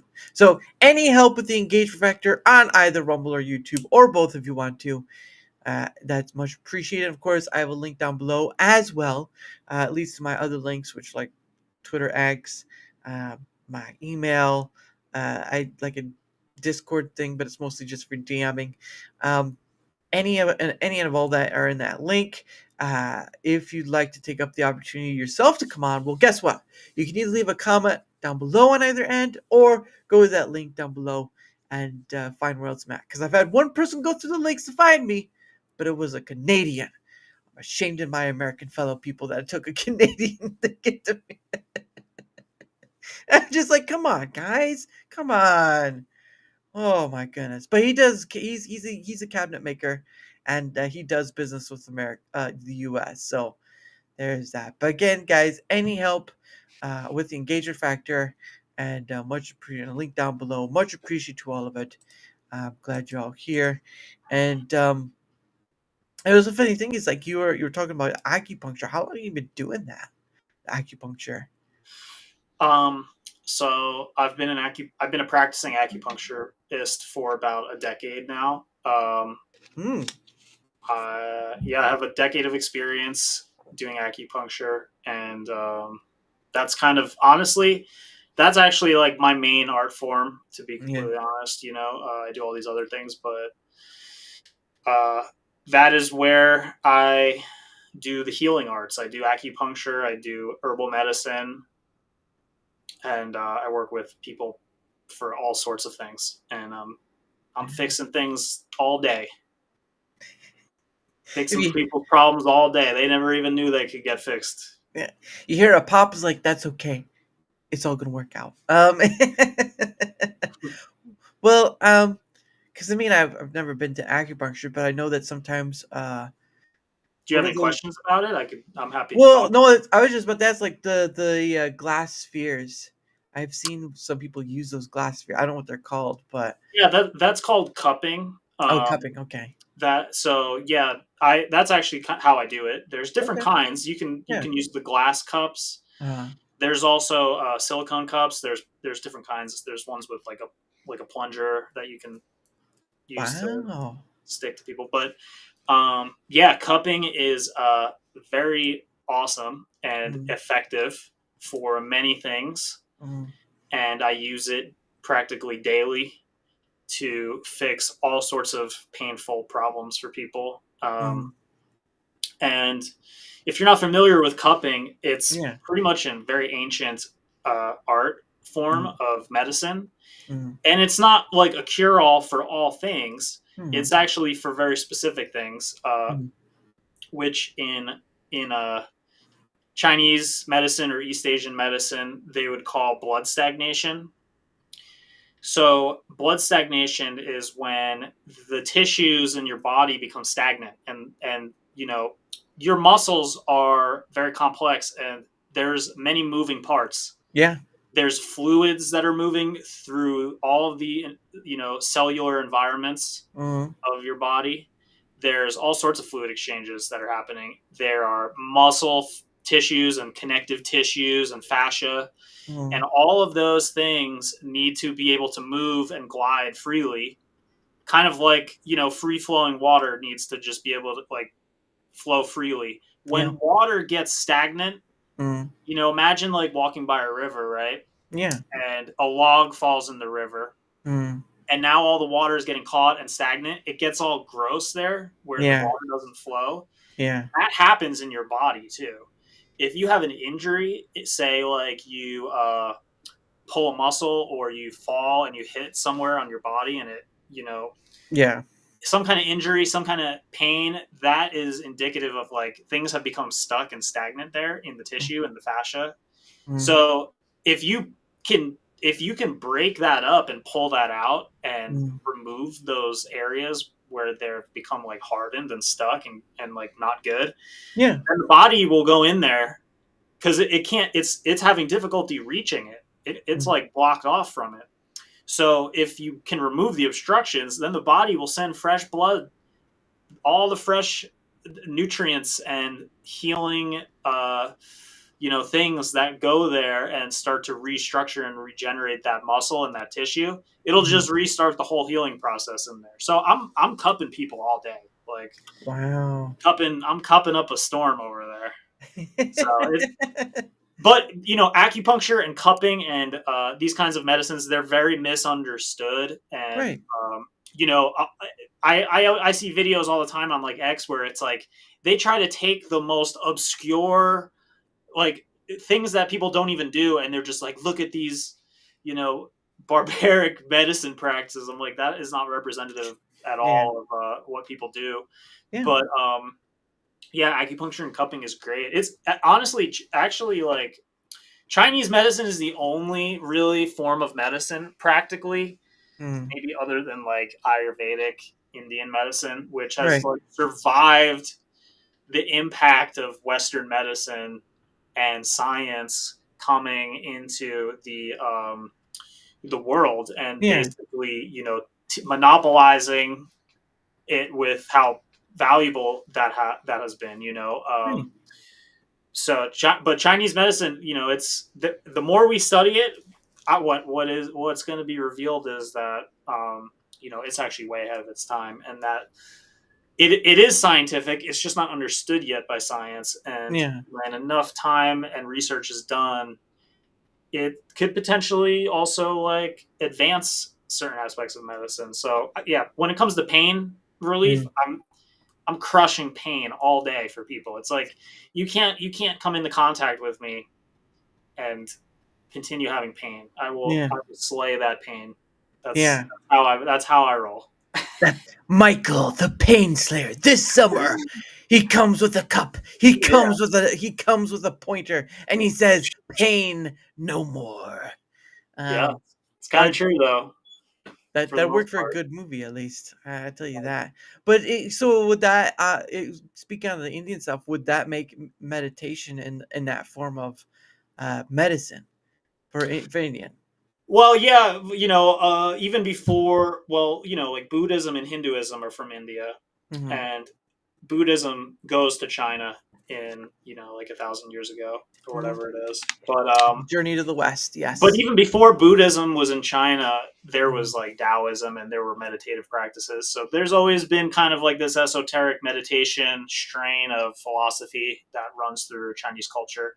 And so, I would say that there's definitely aspects of that have to do with Eastern medicine for sure, that are influenced by those ancient practices, but also things like Buddhism and it's acupuncture is actually very effective for mental emotional issues of various kinds, like anxiety.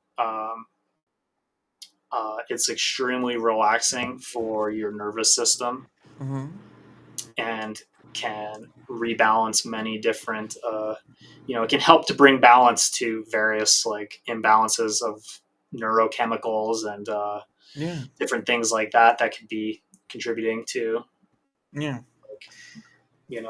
anxiety, mental emotional disturbance.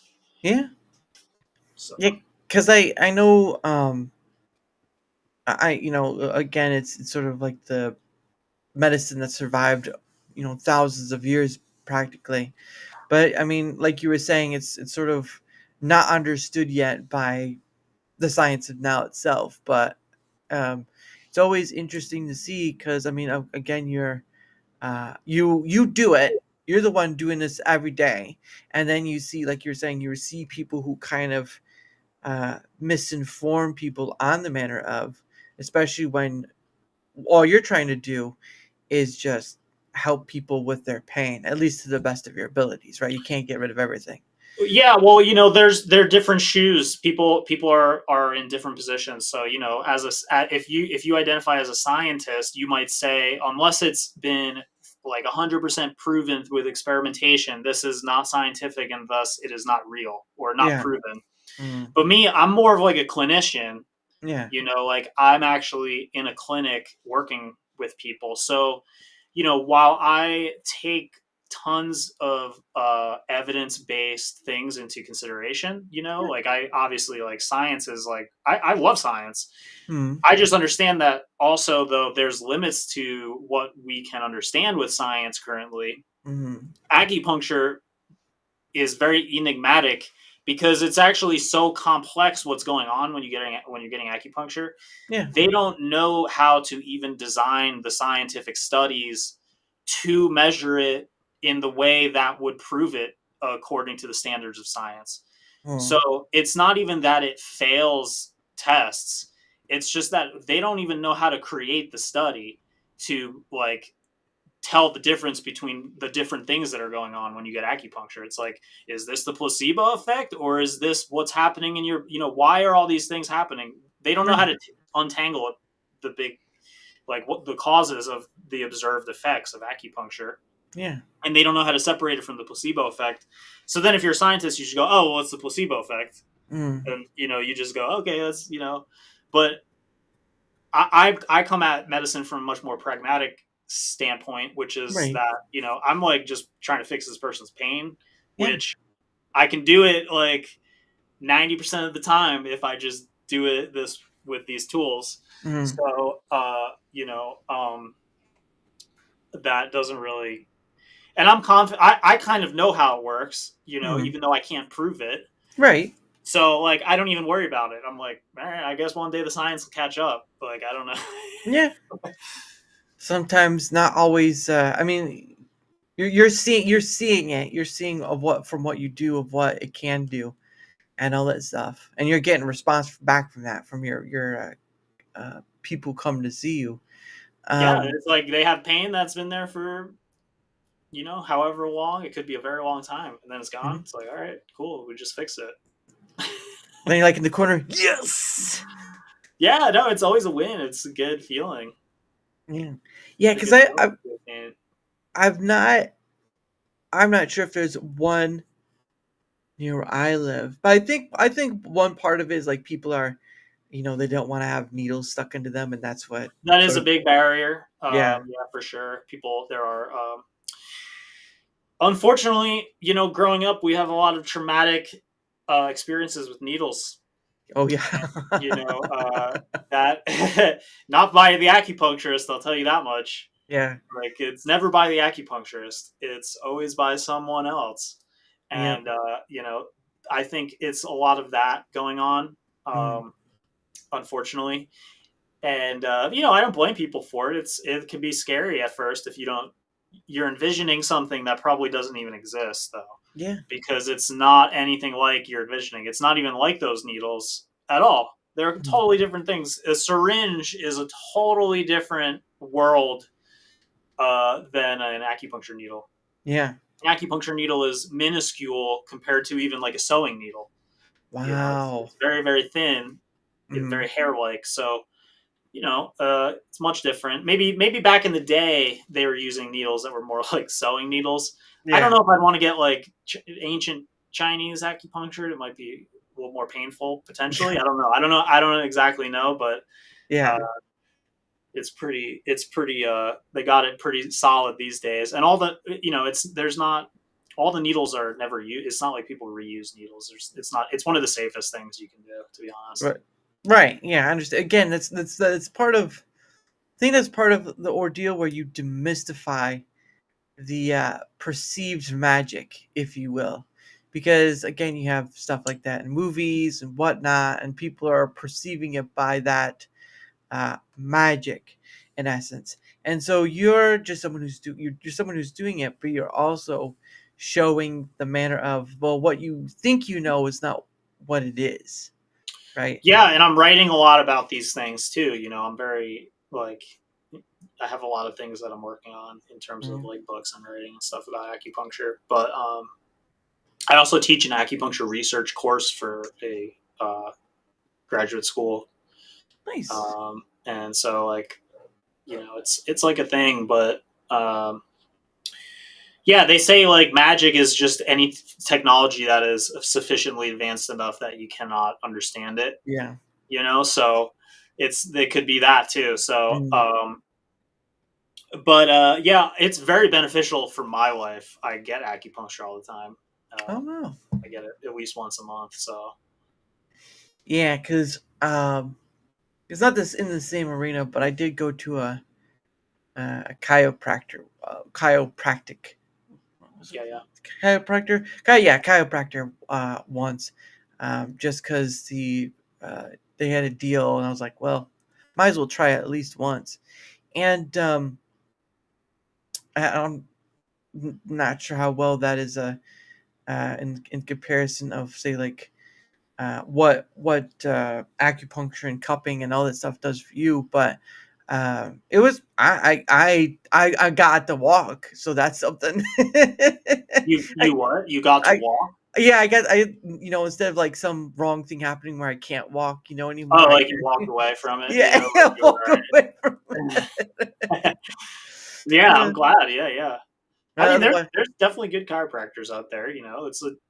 I think a lot of different forms of medicine are in a lot of ways art forms. There's definitely, no matter what form of medicine you're doing, honestly, even though there's science behind a lot of them, mm, every person practices in a different way, yeah, and um, so depending on the situation, people might have yeah, different ways of approaching a problem. yeah, And but yeah, Kyra, that's cool. Got yeah. some chiropractic work done. Yeah, well, I couldn't. So the place I went to, they were like, your first one is like $20, and then after that, you either pay like 45 for each visit, or you do this thing for like certain. You pay for a certain amount of months, and you get it for this price. I'm like, I'm poor enough that I can only do this, and you want to do. So it's just it's understandable. I mean, honestly, there's costs everything, but Yeah, um, it's just one of those things where you can't I can't afford to keep coming back every time, because even yeah. I though mean, it depends. It depends on everybody has a different situation, yeah, and I ultimately though, I do think it's important to do self care kind of things for yeah, yourself, especially oh, the guys out there, yeah, because us guys don't do anything for ourselves. sorry, So, I like, by the time a guy will go in there and get worked on, they're like can't even walk. So, uh, just everybody should definitely strive to every now and then go treat themselves to some self care. yeah. Well, Um, there's this there's this gentleman I'm watching on YouTube, and what is his? I gotta make sure I get his name right, otherwise I'm gonna look silly, or worse. Uh, Sometimes people's jobs are very strenuous, and mm, if you have to do repetitive movements a lot in a yeah, job where you're doing something day in day out, or even just sitting at a chair at a computer, that has long-term effects on certain muscle groups and different yeah, things. It's like, just to get that stuff worked on now and then, it's like you can avoid a lot of problems before they even start, yeah. and then you end up saving a lot of money. So it just depends on the perspective, like, and what's going on in anyone's life, whether it's valuable enough. Yeah, no, because I mean, I still try to, I try to get out there because I do work 8 hours a day, but I also try to get out and go for a walk, especially with the weather getting warmer. But today it Oh was yeah, it's nice out.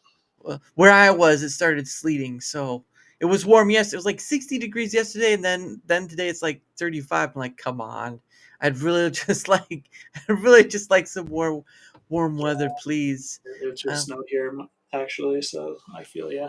yeah, but this is the gentleman I watch sometimes. His name is Dr. Joseph Cipriano, so I'm guessing he's Italian to some degree. But he's a chiropractor, and he has all sorts of people, all sorts of stuff, and of course, three like Oh, it's uh, like, yeah, he's like cracking people's bodies and well, stuff. crack it, well, doing cracks, trying to alleviate some areas and whatnot. Some of them have pretty bad, like hyperkyphosis, which I don't know if I'm saying that right at all. Right, right. Um, but no, I just watch him sometimes, and it's real interesting where people kind of go in and do that unsure of, and some of them come out and they're just like, I can't believe it. But I mean, again, stuff costs things, especially with him, YouTube and whatnot. And he has like, I think he has like three different places, one in South Carolina, one in Florida, and one elsewhere I couldn't remember. But no, I just see his stuff every now and again, and it's always interesting. I think there's probably someone who's doing acupuncture as well, or cupping. Well, Um, chiropractic and acupuncture are working on maybe different. They're coming at human health from different perspectives. well, yeah, right, right. It's different, They're not opposed. right. It's just that they're focused on different things. Whereas the chiropractor is focused on spinal alignment and different things like that concerning the Mm, spine. yeah, The acupuncturist is focused on the balance of the overall energetic system of your body. body. Yeah, Um, and our concern is basically like creating a reaction which brings that back further into homeostasis. hmm, But that can happen on like a nervous system level. hmm, It could happen on like organ system levels. yeah, There's all these different ways that can happen. So it's yeah, like it's not even so much like a purely physical thing. Like it will have a mental emotional component to it, and mhm, I honestly, for me, even like a spiritual component, yeah, and it's kind of a spiritual practice in some form. I think yeah, medicine is best that way, when it's kind of a spiritual practice, because it's like, it's a little bit of a sacred art form.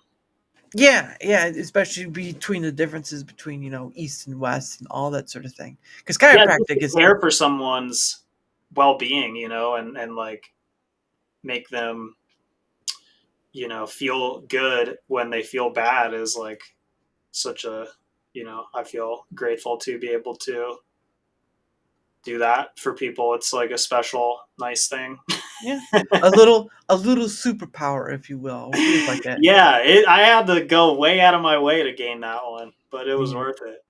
Yeah, no, and that's pretty awesome too. Because again, with you having experience in acupuncture, and then again, as talked about earlier, about seeing all the misinformation or maybe misunderstandings of things, you're in a great place to not only say like through your art, but also through your acupuncture to kind of explain that sort of ordeal. Because again, people can misrepresent of what it actually is or what it actually can do, and not to knock, like, because I know there's other natural medicines. Like I know, you have people try to make natural medicines out of uh, like natural aspirin or different vegetation used to sort of make to help with coughs or stuff whatnot. Because I mean, we used to do that way back in the day.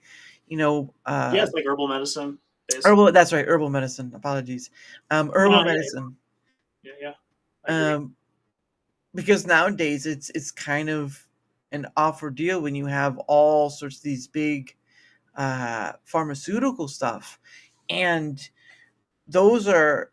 It seems like pharmaceutical stuff seems more of a hindrance than a help, because it's, Yeah. yeah. Well, it is helpful in ways. Like there is a super benefit to being able to have isolated molecules that what they do, Mm, how much does what, mm, and you can put that and inject that or give that to someone, and it can have that effect, and you know what it's going to do. And mm, sometimes that's really useful. mm. But it's funny though, because if you actually look at the history of pharmaceuticals, Yeah. it really is just the history of like, oh, we found another plant that had this like crazy miracle molecule. Let's figure out how to make it from that, Yeah. or let's isolate it and extract it. Mm, So, they say the greatest pharmacist is nature is the greatest pharmacist. So, yeah. um, I am not anti, like Western Yeah. medicine or Right. biopharmaceuticals or anything like that. But I am pro herbal medicine, and Yeah. I do think that the way I look at herbs and natural medicines is that I Mhm. look at them as like strategic resources. Yeah. I'm like, you know, we could have a country that is filled with abundant, naturally growing medicines Yeah. everywhere. Like, it's like, wow, this is great. This is like, there's medicine popping out of the ground. Yeah. Or we could not. Yeah. And so like for me, I feel like, if say you own land, you could have all these medicines growing, Yeah. which you don't even have to necessarily turn them into like Yeah. Of some kind of course. essential oil type of a thing. Yeah. It's like you can just pick certain flowers and use them as tea. There's lots of different ways to imbibe medicines, Uh. or use them as foods, Yeah. or all sorts of things. And I think that actually creates a lot of resilience and self sustainability. Mhm. Then you don't have to rely as much on, you know, a pharmaceutical drug. Maybe, by having all of these natural medicinal components in your diet, or as part of your lifestyle, you can Mhm. avoid a disease. Whereas maybe, a different lifestyle, you might come down with that Mhm. uh, ailment. And so I'm super pro plant medicine, and I think it would be really cool if America was went back to that a little bit. Yeah. And I don't, without sacrificing the wonders of there are many positives of Western medicine. I don't want to sacrifice that at all. I Yeah. just, there's a place for it. Keeping the doors to options open, as it were. Because Yeah, or even like raising animals. It's like, imagine if they could just be chomping down on like, there's like medicinal plants in there. It's like they're getting natural antibiotics in Mhm. ways, and like different things like that. It's like, if you just keep giving everything antibiotics forever, then all of a Yeah. sudden all of the bacteria are resistant to your antibiotics. Yeah. If you're imbibing a vast spectrum of antimicrobial, wonderful herbs and things in your diet, then you're much more resilient to disease Yeah. naturally, I think. But that's Yeah. just my perspective. No, I mean it's a great in a manner because I mean like with the food aspect, like tea, people drink tea, different forms of different like oolong or Absolutely. and that has its own natural. Of course, tea is pretty well known or pretty well received in the UK, but in America, it's sort of a so sort of thing. But I mean, you It was have hot. It was hot in the beginning there.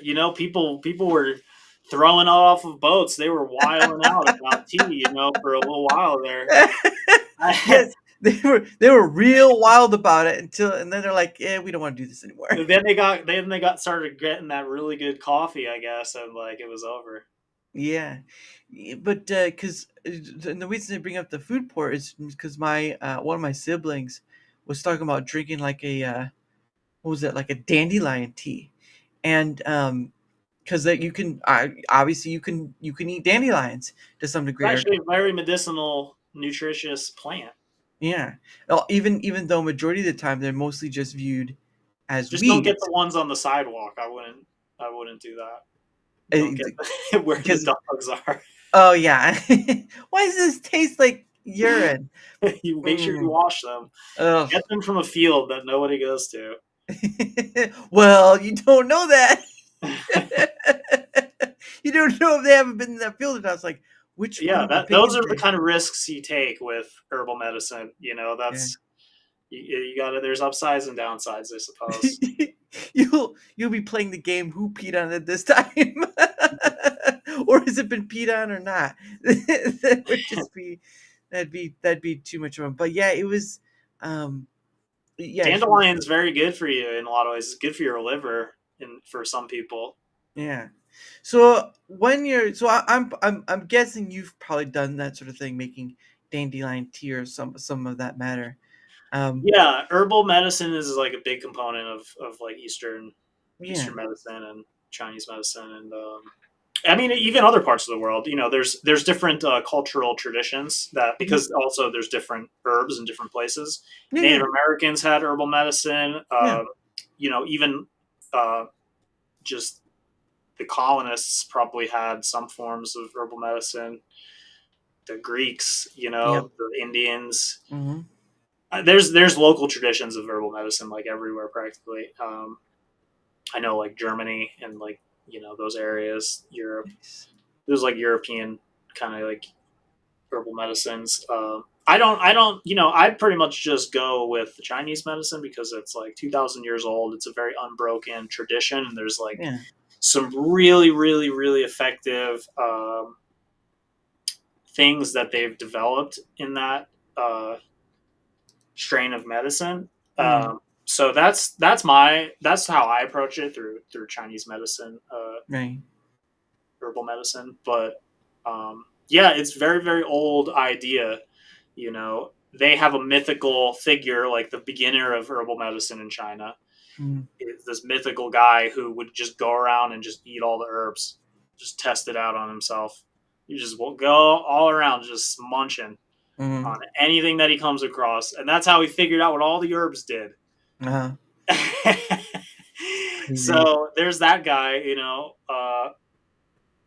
but nobody knows how herbal medicine originated. It's as old as probably humanity, and co-evolution with the environment. Yeah. Animals treat themselves with herbs in the wild. They go around and they somehow instinctually know to eat certain herbs when they have different problems. It's Yeah. like a documented thing. It's pretty crazy. So animals have herbal medicine tech. That's didn't expect that one. Yeah. That's kind of cool. Yeah. I know. Yeah. Because I mean, what is it like? If a dog has an upset stomach, they'll eat grass or something like that. I can't remember what it was. But I mean, just to have that Curative. primitive, Yeah. yeah. But again, with all this, the edible and essence of the herbal stuff, it's always kind of nice to kind of learn that. I mean, you wouldn't you would be cautious with people saying, this is what I do or whatever. But I mean, for people to make a tea, say like just a tea out of dandelion or certain flowers, it's always a very interesting retrospect because to many that would seem weird, right? You're making a tea from a weed? What? You just yeah, you You have that. know, it's funny actually that some of the most medicinal plants on Earth Uh, are considered weeds. And I always find that so interesting. I think it's some weird thing that's going on in our culture because even 100 years ago, that wouldn't be happening. 100, mhm, maybe like 150 years ago, like herbal medicine was a big part of medicine in America for many, many years. It was uh, only until maybe like the beginning of 1900s that changed, and the whole orthodox establishment of medicine radically mm, changed. mm, But herbal medicine was a big component in America for a long time. right. Not to say that it was like the cure for all problems. It's not like it was curing all the problems, but it was providing a valuable component to Yeah. healthcare. And yeah, I mean, it I guess it seems weird to people now, but like it probably made perfect sense to people at different times in history or different places that Yeah. you would get medicine from the things that are growing in your environment. Well, not only that, but you have like you'd have doctor visits, like they actually visit your house and all sorts of stuff. Whereas it's a Yeah. totally different um, operation of what used to be, because you go to hospital, it's all that health insurance stuff and all that and all what it costs to just go see a doctor. Where you can have back then, you could have the doctor visit you if you were unable to see them. Um, I don't know if that even practice still exists, but when you have people who can't come see the doctor because of certain maybe medical reasons or whatnot, and the doctor won't visit them, it's sort of one of those old things that's nice to have, but it Yeah. feels like it's disappeared into the ether, as one would say. I've made house calls. I've made house visits. I've done acupuncture at people's houses. It's not the ideal scenario, to be Yeah. honest. Because it's better to have them come into like a specific space that's designed for that. Yeah. But sometimes people can't do that, so it's nice to do that for people when you can. Yeah. Um, yeah, I mean, it's a big criticism of modern medicine that maybe they find it kind of a little bit like detached or from like maybe not as humanistic or compassionate as Mm-hmm. they would want it to be. Maybe a little bit too like mechanical, Mm-hmm. like conveyor belt type of a feel. Yeah. Which I think is a valid valid criticism. Yeah. When I was growing up as a kid, I thought, doctors are supposed to fix things.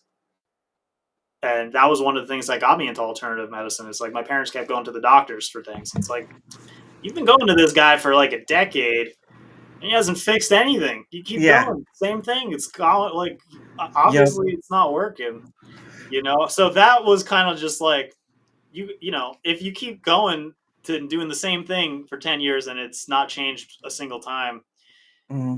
that seems like, it's not working to me.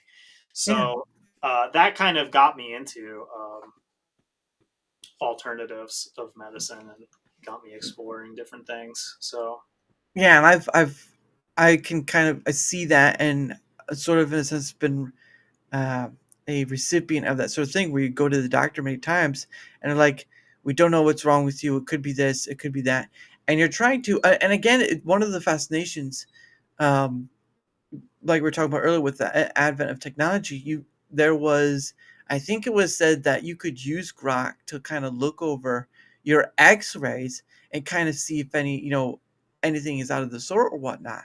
And so you're also going to have that technology reach into the medical side as well for diagnosis and sure. stuff. And so it's just been interesting to see where I've seen like some posts where someone said I had a daughter and what I showed Grok like the X-ray thing, and he said it was this. And we went and it was exactly that, and stuff like that.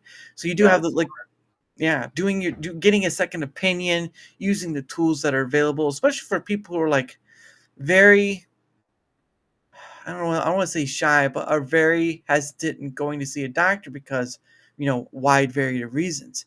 But you do have a point in stating the fact of like, yeah, you're going to this doctor over and over again, and the one symptom or thing that you're having isn't really getting fixed, and so you kind of look yeah. to alternatives to kind of help that. So, um, Yeah, I mean, I there are times I get frustrated because a lot of times people don't come and see me until after they've gone through the whole rigmarole circus of medicine yeah, and they've done all of the things and they've gone through all of the different steps and seen all the specialists. Many times it's cost them extreme large sums of money. mm, They could have been on, they've been put on powerful drugs or they've had intense surgeries, yep, procedures done that you can't take those things back. Once they're done, they're done. yep, Which in and of themselves are sometimes very injurious. They can hurt you. yeah, So it can be frustrating to then get those people after all that. yeah, Whereas sometimes I'm like, man, if only you just came here first, yep, we could have avoided that and mm-hmm, just fixed it. Because yeah, like the thing about medicine is more about ideology than anything. yeah, And it's always been that way throughout the history of the world yeah, is what gets called medicine.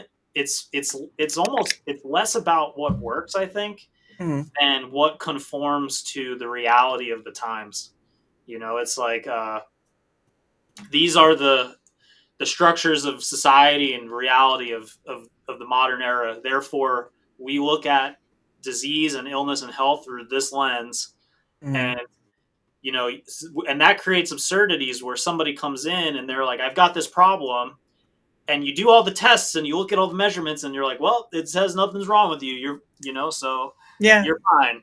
yep, But that's more of like a function of just like the lack of we're not omniscient, and so even if you're scientific and you're super smart in that way, Yeah. you don't know everything, so Yep. there's things that are beyond what can be measured by our current science and tools. Hmm.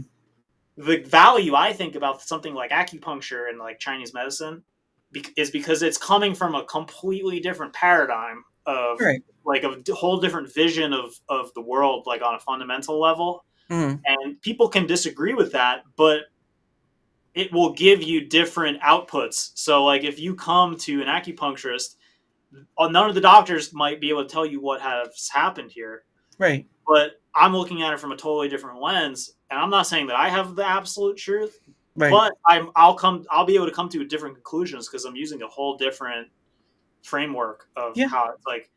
I'm like, oh well, your chi is imbalanced in this way. There's this problem here, blood stagnation.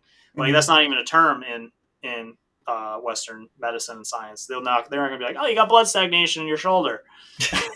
No, that's what I say. They come to Uh-huh. me, I say, oh, you got blood stagnation. Yeah, all this, we got to pull it out, pop some cups on you.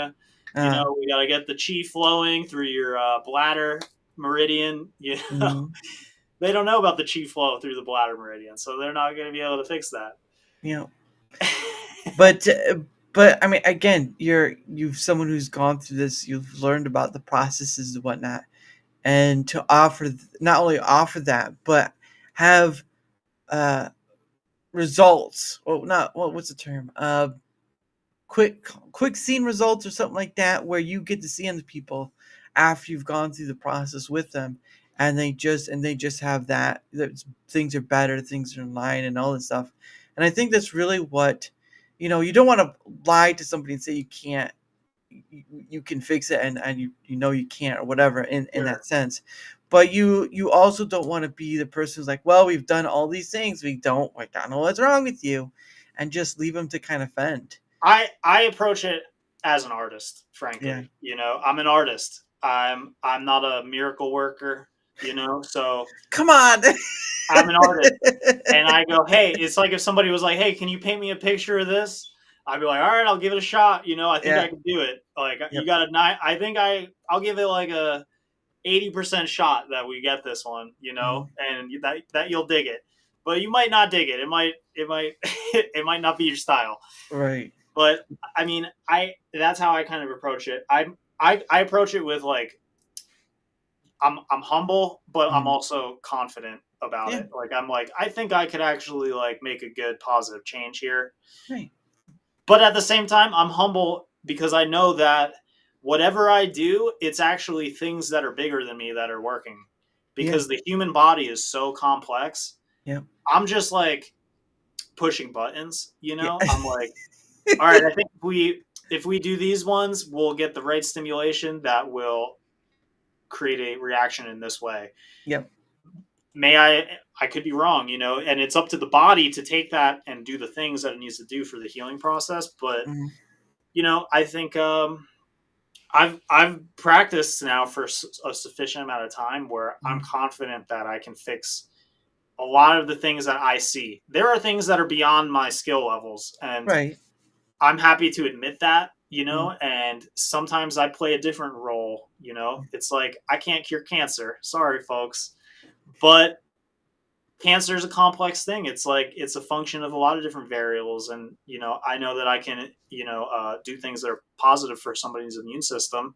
Mhm. So maybe I can play a supportive role. Yeah. So there's a lot of different things that go into how to approach each individual scenario. But if you got pain, like I will crush the pain. It is that is my bread and butter.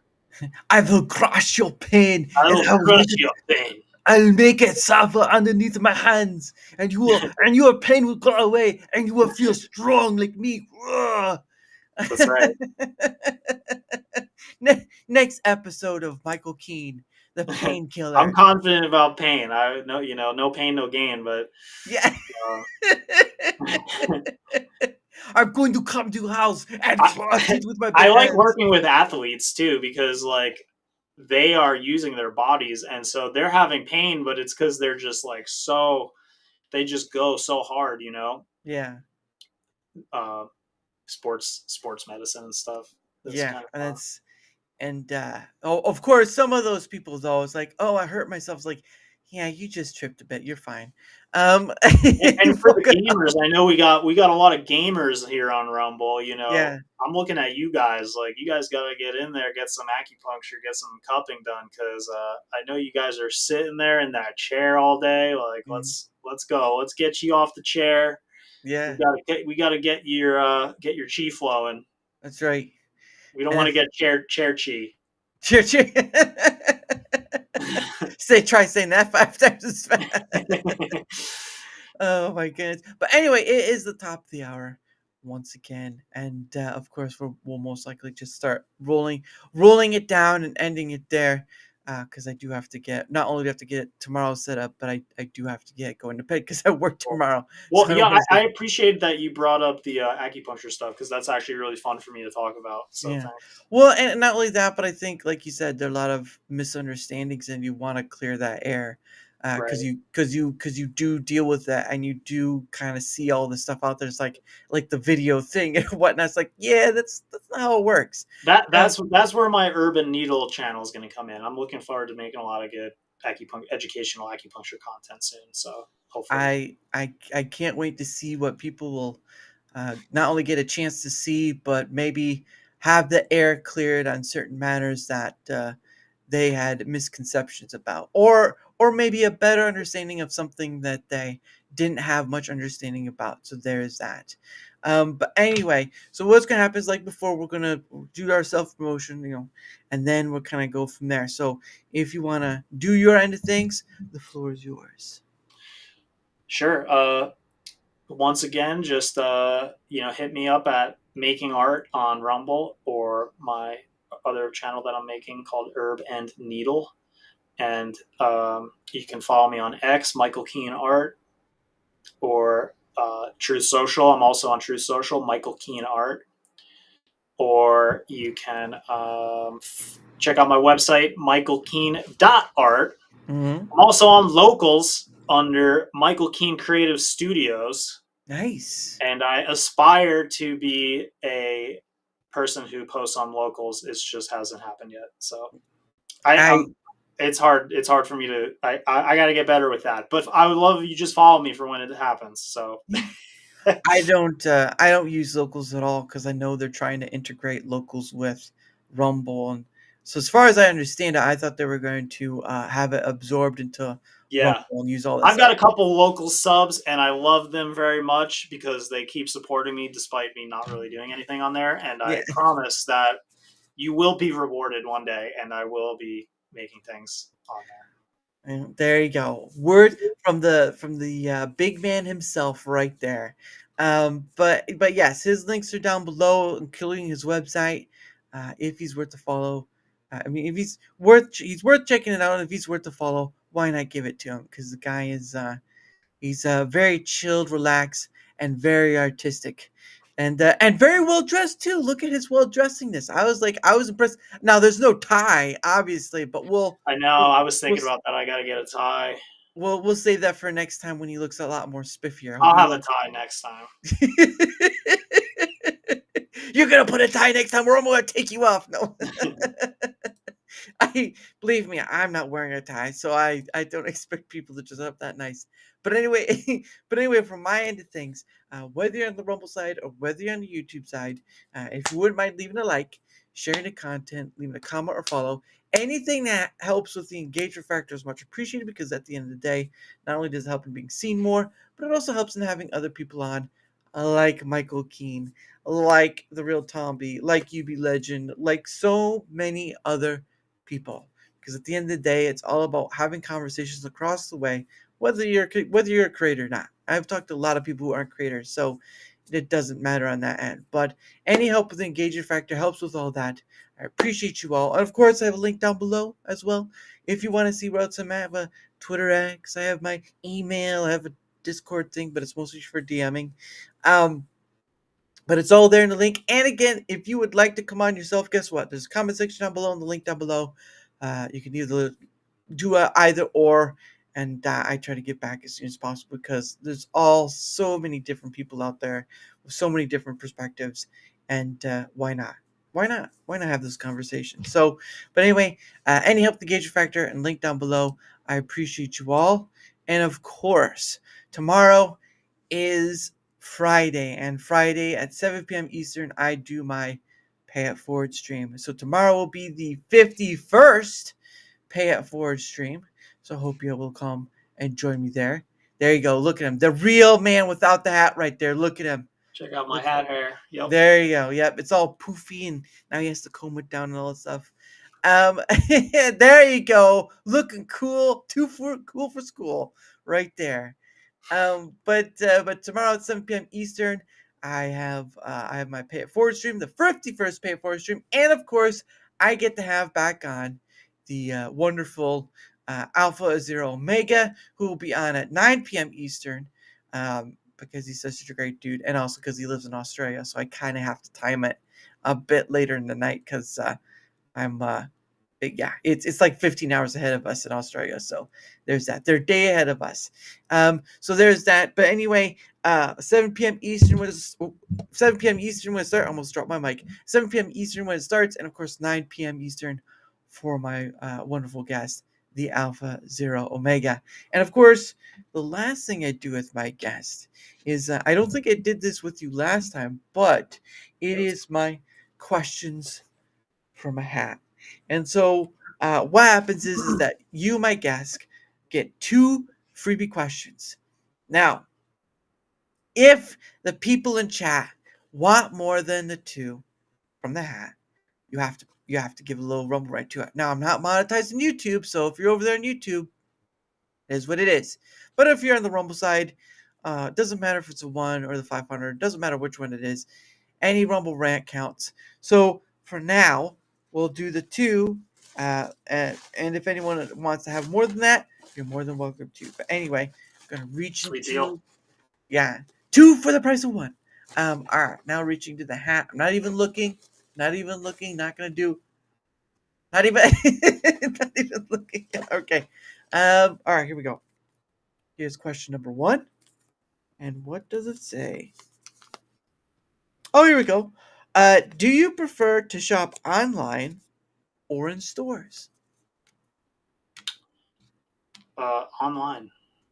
Really? Why is that? I guess it depends what I'm shopping for. You know, like Right. there's some good stores that I would Mhm. definitely like to, give my business to. But I'm lazy, dude. I don't want to.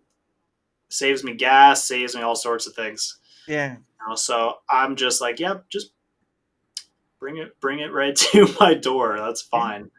Some Yeah. hate go. Yeah, that's true. Some hate going to stores, and it feels like stores are becoming, the mortar brick stores are becoming less and less a thing because, I mean, Amazon's still pretty big, so there's that. Yeah. But no, that's understandable, I especially like like mom and pop stores, but if I'm shopping for something generic that is, I'll just do online. yeah, it makes sense. But for the next question, right here, and this will be the last one unless someone gives a rumble rant. Oh goodness, is is a hot dog a sandwich?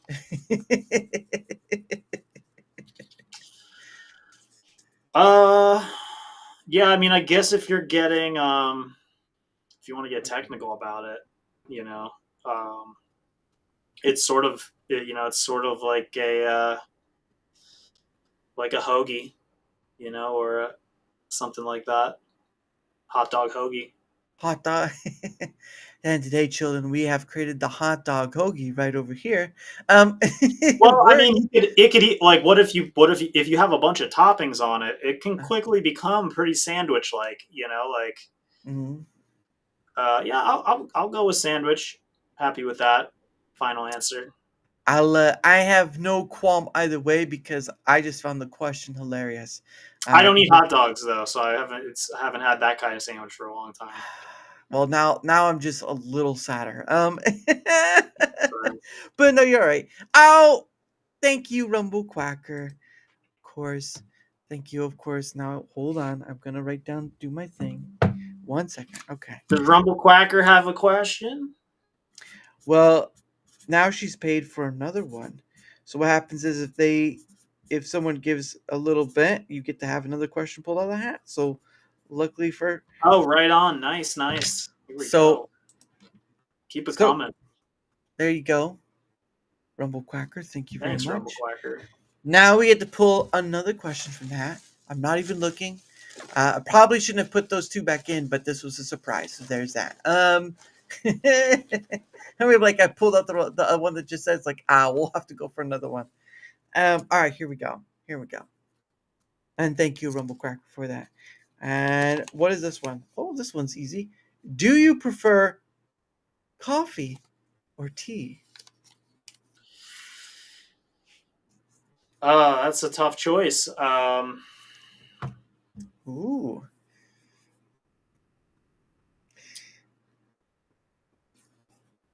I'm gonna go with tea because I feel like there's more creative possibilities. But I really love coffee too. So in the mornings I'm a coffee person, but as the day goes by, I turn more into a tea person. Now, how do you like your coffee then? It's pretty basic. I make it in a French press at home. Ooh. And I usually, a lot of times I drink it black, but every now and then I put a tiny little bit of cream in it. But I'll also, if I'm at a coffee store, I'll get like a couple, I'll get like either a shot of espresso or Americano, or I'll get I like the cortados. Those things are delectable. And like a good coffee from a cafe is really nice. But I can't be buying coffees every day at the cafe. You'll be broke in no time. So yeah, I just jam out on my own. I make my coffee at home. I use my French press, and then I have a big ass French press, so it's actually quite dangerous. I'll make a gigantic French press of coffee and just get like super hyped on coffee, way too much coffee, and I'm trying to chill. Not be a psycho with it, but that's where the tea comes in. Tea is very good, and I usually drink more of like herbal tea. I like Tulsi. Is one of my favorite kinds of tea, which is like holy basil. Nice. I like oolong tea. Yep. I just refresh. Just refresh. That means it's coming for me soon. You just refresh your screen, Mike. There we go. Yeah, it's gonna hit me soon enough. Yeah, it's their refresh thing. It's all good. I was just saying I like oolong tea. Yeah. Well, if you see me disappear, then you know that's the same thing. But I did have to reset earlier, so usually doesn't happen if you refresh before. Yeah. I have two different moods. Either I'm trying to go up or I'm trying to come down. Right. Okay. And so if I'm trying to go up, I'm a coffee guy. If I'm trying to come down, I'm a tea guy. The tea will get you nice and chilled out. It'll get you super centered. Nice. So I'm a little bit of both, but I'll say tea just because there's so many creative possibilities that you can have with tea. And there's so many different types of flavor too. Oh my god. Yeah, there's a million different types of tea, and you can combine them and make blends. It's pretty fun. Yeah, I'm not much of a tea person because it usually just ends up tasting like hot water to me. But my tastes are not as sophisticated as others are, which is probably why I can't taste the flavoring. But anyway, that is the end of the show part. Now, obviously, I am in the Creator Partnership Program, and I do a little wrap up thing at the end after the regular show. So you are more than welcome to join if you like Michael or not. I just show off how I set up for the next stream. But anyway, guys, for those who are just here for the regular show stuff, thank you all for being here. I appreciate you all. And of course, if you want to see the last 30 to 45 minutes of the show, you have to be a Rumble Premium user. Beyond that point, I hope you all have a great evening. And of course, thank you again, Michael, for coming on. You are always welcome to come back, especially since you dressed Thank up so well this time. I was like, oh my gosh, this man Thank is you. ready to go. Put my Yeah, my best foot forward today. there you go. That's right. He may not have gotten a tip out of it, but he certainly charmed his way into people's hearts right there. So there's Nice. that. But anyway, but yes, and don't forget, guys, tomorrow at 7 p.m. Eastern for the Pay It Forward stream, and then 9 p.m. Eastern for having Alpha Zero Omega on. Had him on before. Great Australian dude. Very is a tutor in the tech stuff. So it's going to be a great time. It's going to be a little later than usual, but it's going to be a great time. So, but anyway, for how I end out the show, at least the regular part, is One Day With You by Pogo. And again, hope you all have a great rest of your night. And thank you all for being here, including yourself, Michael. And for all you Pro Rumble Premium users, I will see you in a bit. Bye, guys. Peace out.